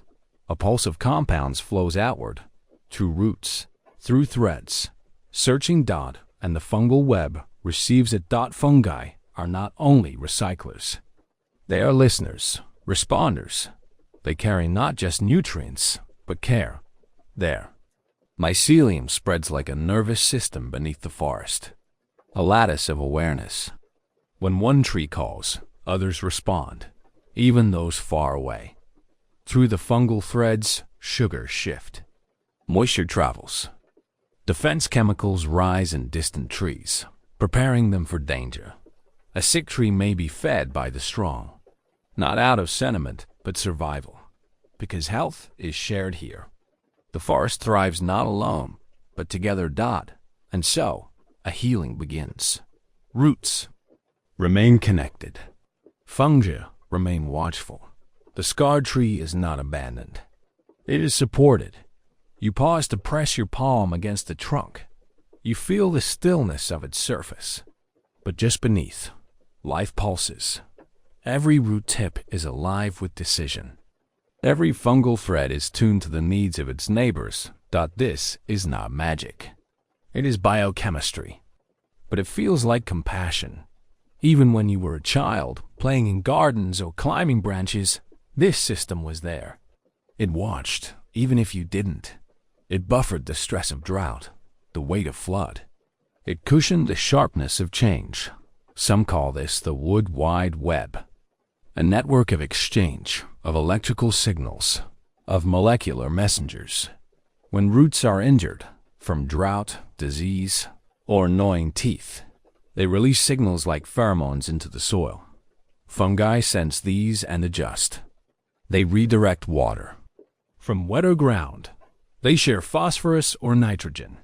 They turn decay into nourishment and transport it toward the need. All this happens in darkness. But not in ignorance. You lie down again, this time with greater awe. You realize that the earth does not simply bear life. It cares for it. This care is slow, measured in hours, days, seasons. But it is persistent, and your body knows this rhythm. Your own wounds heal in time. Cells gather where damage occurs. Signals. Pulse outward. Help arrives. The earth, it seems, does the same. In this forest, the broken are not discarded. They become sacred, surrounded by the silent work of repair. Even a stump can still share. Its roots, though severed above, remain. Alive. Fungi feed it sugars from nearby trees, keeping it alive for decades. What use is a stump? You wonder. But perhaps it holds memory, or structure, or presence that matters to the whole. Not everything in nature must be useful to be valued. You begin to see the forest differently now, not as individuals, but as a body, each tree a limb, each root a nerve, each fungus a bridge. When one part is hurt, the others adjust. Balance is sought. Equilibrium restored. You think of coral reefs, where broken branches regrow from fragments. Of grasslands, where roots knit soil back together. After fire. Of your own skin, where scars form not just to close, but to protect. Healing is everywhere. Even in silence. And in the earth, healing is not solitary. It is communal. You inhale slowly. The forest exhales with you. You wonder how many injuries are being tended to this very moment. A snapped twig, a root tip disturbed by digging, a fungal strand disrupted by a shifting stone. All of it noticed. All of it answered. Even when you step here, softly as you can, the ground responds. Pressure changes. Signals ripple. It is not alarmed, but it is aware. Your presence is part of the equation. And so, you move with care. You walk as one welcomed into the system. Not an intruder, but a pulse among pulses. The forest does not need eyes to see. It feels, it senses, and it heals, not just itself, but all who live within it. You touch a fallen branch. It is damp, softening, feeding the fungi that knit the network. This, too, is part of healing. Decay is repair. Change is repair. You wonder if healing is not always returning to what was, but becoming what can be. In the dark, moist soil, roots remember where pain was. And they grow differently next time, more carefully, more connected. The earth learns. And now, so do you. You listen. You breathe. You let your own body respond to stillness and find its rhythm again. Perhaps healing always begins here, with the quiet, with the unseen. And as you lie there, lulled by breath and soil, you wonder what else the forest responds to. What signals rise not from injury, but from invitation. You wake to a world quieter than before. The trees do not speak this morning. They hold their breath. Not from fear, not from loss, but from knowing what time it is. A season has turned. You feel it in the air, not colder, but more reserved, more inward. Above you, the canopy is bare in places. Leaves have fallen, not as a sign of decay, but of wisdom. Each one let go to protect what remains. And below, the forest exhales slowly. Ants withdraw from surface tunnels, retreating into the warmer earth. Their movements slow. Their purpose remains. You walk through this hush and feel your own body respond, not with sleep, but with soft surrender. There is no rush here. Even fungi, those tireless recyclers, begin to pause. They thicken, shrink, shelter within wood and root. Spores wait quietly, as if listening for a signal. Dormancy is not death. It is a sacred pause, a holding of breath before the next inhale of life. You kneel by a log once crowded with mushrooms. Now, a gentle crust clings to it, the outline of past life held in the quiet. And in the soil, activity slows but does not stop. Microbial life persists, adapted to the frost. Some bacteria thrive in cold, breaking down fallen leaves in silence. The forest dreams, but it does not forget. It remembers light. It remembers rain. It stores memory in bark and bud and bulb. Trees prepare, not panic. They seal wounds, thicken bark, pull sugars from leaf to root, a backward river, flowing inward. You touch a bare branch and feel its calm. It is not afraid of the dark. This is the rhythm of survival and of rest. You follow a trail dappled with old leaves, each step cushioned by the memory of a season. Every fallen leaf, a letter sent downward, returning nutrients to the soil. Ants beneath your feet remain alive, just deeper now. They huddle, they dream. Their tunnels stay warm by shared breath and tight bodies. You imagine them curled like commas in underground sentences, waiting for spring to finish the story. Even the mycelium knows how to wait. In times of cold, it thickens into knots, mycelial cores that store energy.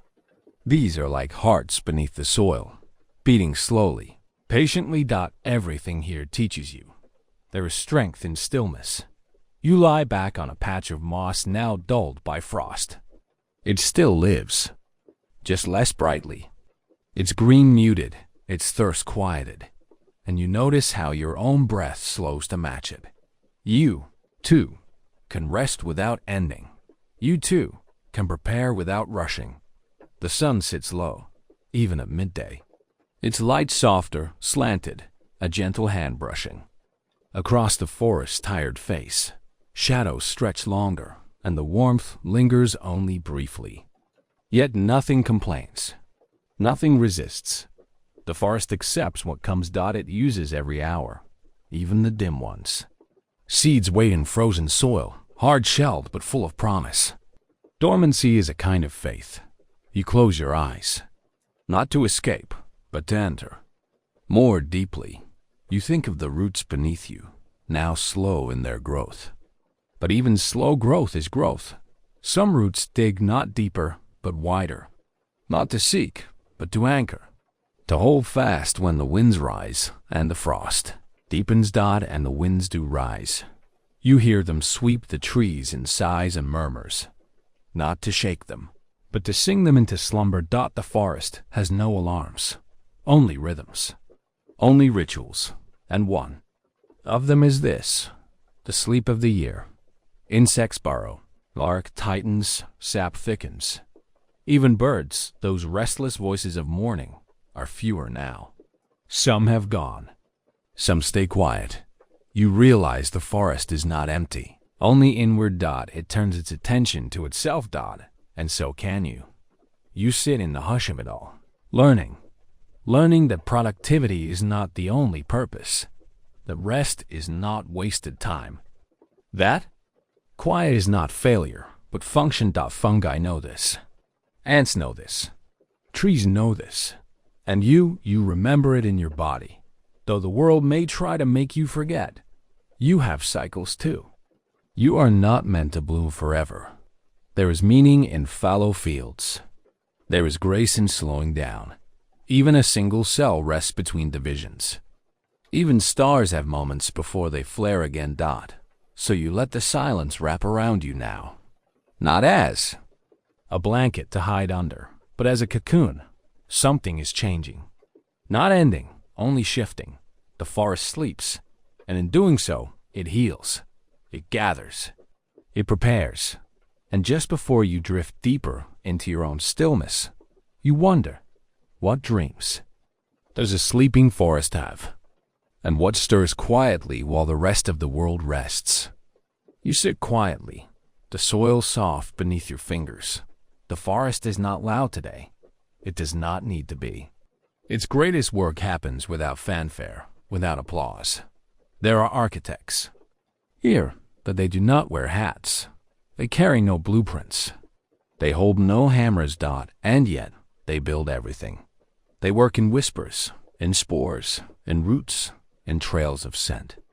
You do not see the touch, only the result. The breath you take now is part of their work.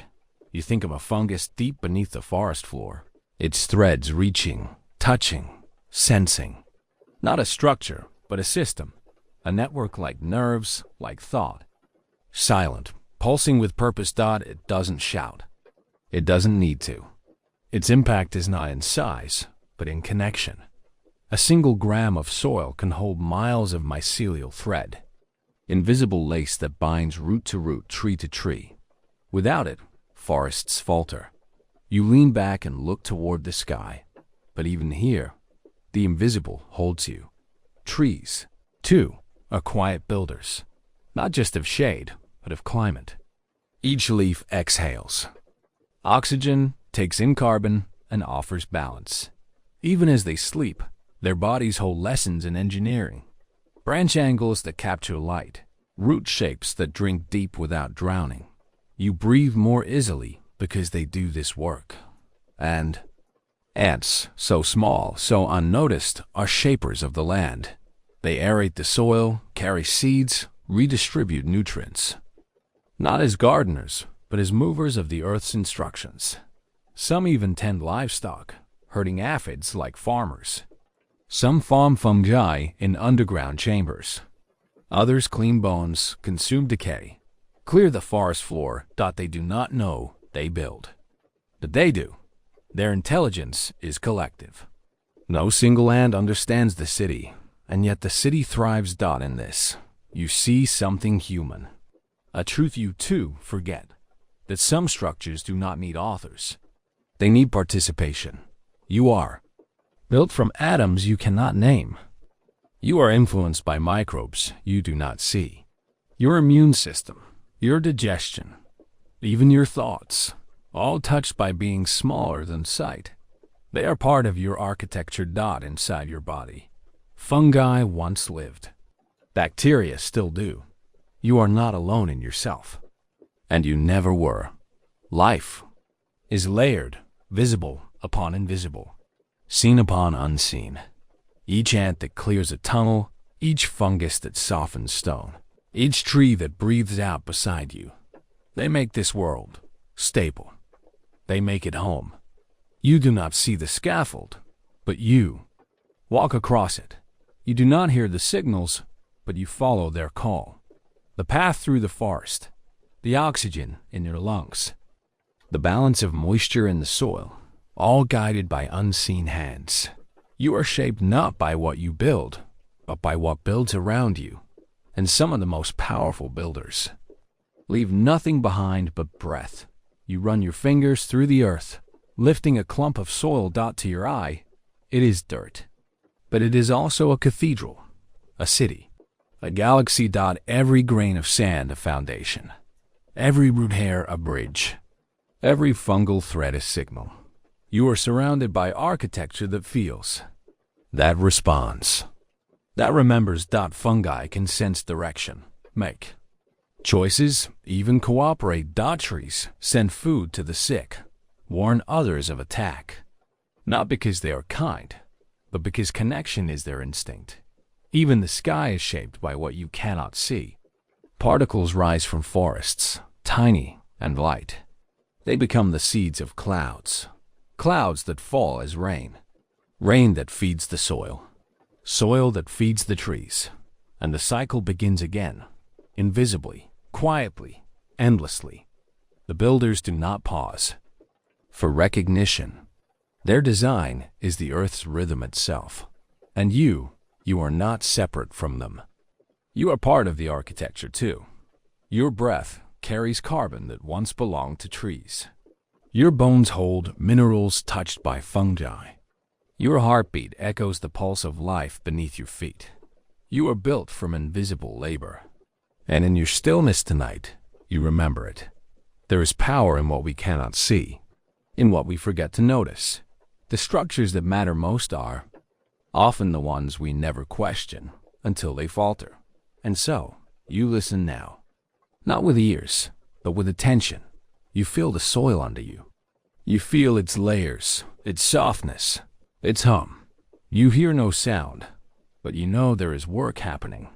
Moss absorbing moisture, ants moving underground, fungus sensing and sorting. Each builder doing their task without demand. Each one shaping the world you walk through, breathe through, sleep within. You watch a leaf fall. It lands softly, a final gesture. But even this will not be wasted. Ants will cut it. Fungi will soften it. Roots will drink from what remains.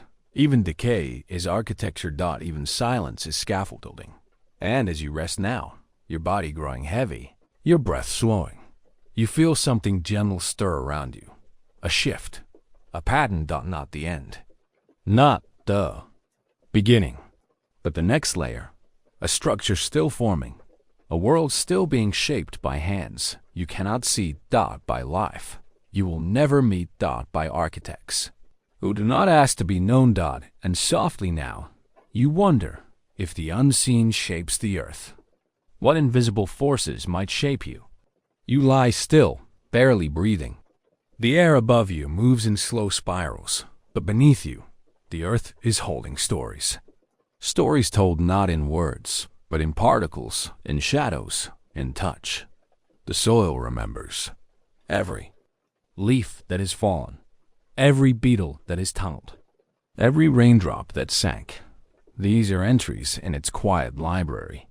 Each layer a page, each grain a letter. You shift slightly, and the ground receives you. Not with resistance, but with recognition. The warmth of your body becomes part of the record. Your pressure leaves an imprint. Your scent a chemical trace. You are no longer above the earth. You are inside its remembering. The soil is not dead.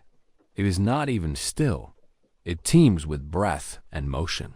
Billions of microorganisms churn through it, digesting, sorting, building. Fungi extend their filaments like fingers, touching roots, sharing news. What is news to a fungus? A root in distress, a fallen branch, the arrival of water. A single teaspoon of healthy soil holds more living beings than people on Earth. You imagine them, not as monsters or machines, but as dancers, moving through a darkened ballroom, sensing one another in vibration, in warmth, in chemical touch. Bacteria nestle around root hairs, offering nitrogen in exchange for sugar. Protozoa hunt other microbes. Nematodes coil and curl. And the soil watches, absorbing. Every action, every change. Time is different here. You think in seconds and minutes. Soil thinks in seasons, in centuries. It remembers ice, and fire, and footsteps long turned to dust. There are places where you can dig and find the ash of ancient trees, the bones of forgotten mammals, the seeds of grasses that once waved in winds. Now long still. Soil holds the past not in monuments, but in molecules. Carbon from a dinosaur may now feed a sunflower. Iron from a meteor may now color a rose. What once was lives again, transformed. This is the memory of matter. The patience of the planet. And tonight, it cradles you. Roots below you stretch slowly, not randomly, but toward what they need. Light, of course, is above them, but they also seek nutrients, space, companionship. A root will grow toward a patch of rich soil and away from a stone. The soil remembers where the good things are. When a tree dies, its roots rot slowly, but the pathways remain. New roots grow into old channels, following memory. Even in absence, there is a map. Soil is shaped not only by what enters it, but by what leaves. The leaching of minerals, the drying of moisture, the decay of dreams. You wonder how long your presence will linger, how long the imprint of your rest will remain, hidden beneath moss and fallen leaves. Perhaps a beetle will walk where your hand once lay. Perhaps a root will find the warmth left behind by your breath. You are not just passing through. You are part of the layering now. There is knowledge here, though it has no books. Soil knows if a forest is healthy. It knows if a fire passed last season. It knows the footsteps of deer and the digging of foxes. It holds pollen from flowers that no longer bloom, and spores from fungi that wait for rain. You feel this archive in your bones. The smell of the earth is geosmin, released by bacteria as they work. That scent of petrichor after rain, it is a signal, a memory, a calling back. Even your own memory stirs in response. The earth is older than your species. It has felt more footsteps than stars in your sky. And yet, it does not forget you. Not. Really, not ever. You add to it now. With every breath, a little moisture.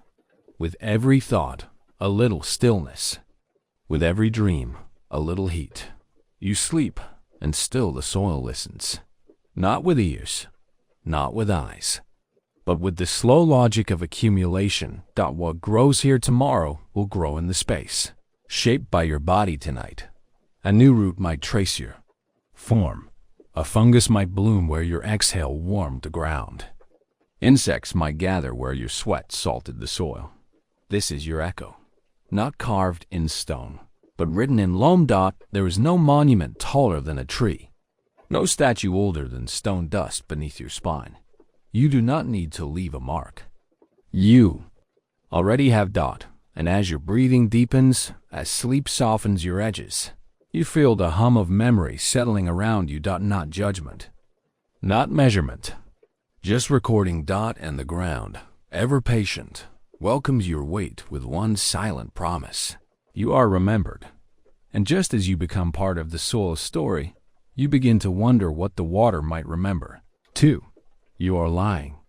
Still now, but you are not apart. You are not separate from the world you rest upon. You have always been a part of the soil, the root, the wind. The earth does not end at your skin. It moves through you. It remembers you. Every breath you take loops through a cycle older than language. Exhaled carbon carried to a leaf. Stored in bark, released again. You are part of that loop, whether you mean to be or not. And when you walk through the woods, you leave no true silence behind. Your footsteps press the soil, shift the air, change the path of a single ant. You bend a branch. It sways differently now. A ray of light falls elsewhere because of it. You shape things gently, just by existing. You are not a passive guest in the world of trees, ants, and fungi. You are a builder too. You build with your body, with your breath, with your rest. You build by feeding the soil with stories and shedding cells. You build without bricks, without blueprints. Think of your skin, shedding flakes like leaves in fall. They drift, become dust, become food. Mites eat them. Fungi grow on them. From what you slough off, life begins. Even in sleep, your warmth gives heat to the world around you. A moth may hover near. A seedling may root where your shadow cooled the ground. Your stillness gives space to smaller movements. When you speak, though softly, the forest listens.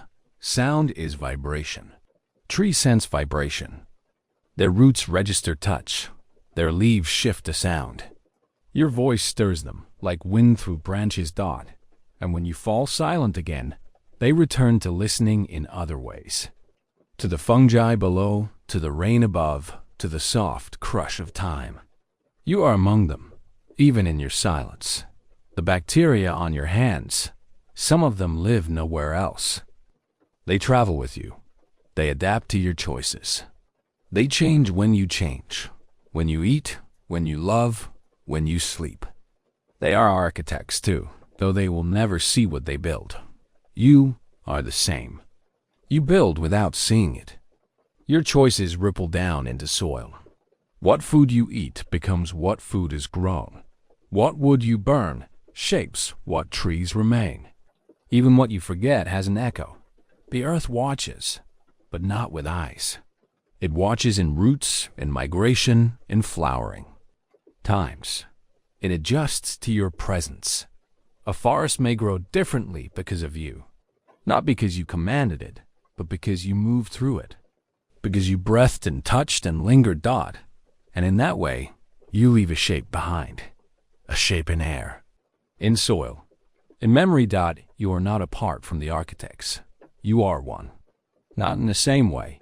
Not with mandibles or hyphae or bark. But with thoughts. With awareness. With wonder. You wonder, and that wonder seeds change. You see, and that vision shifts the path of your life. You learn, and the forest shifts slightly in response. Because what is understood can be cherished, and what is cherished is often protected.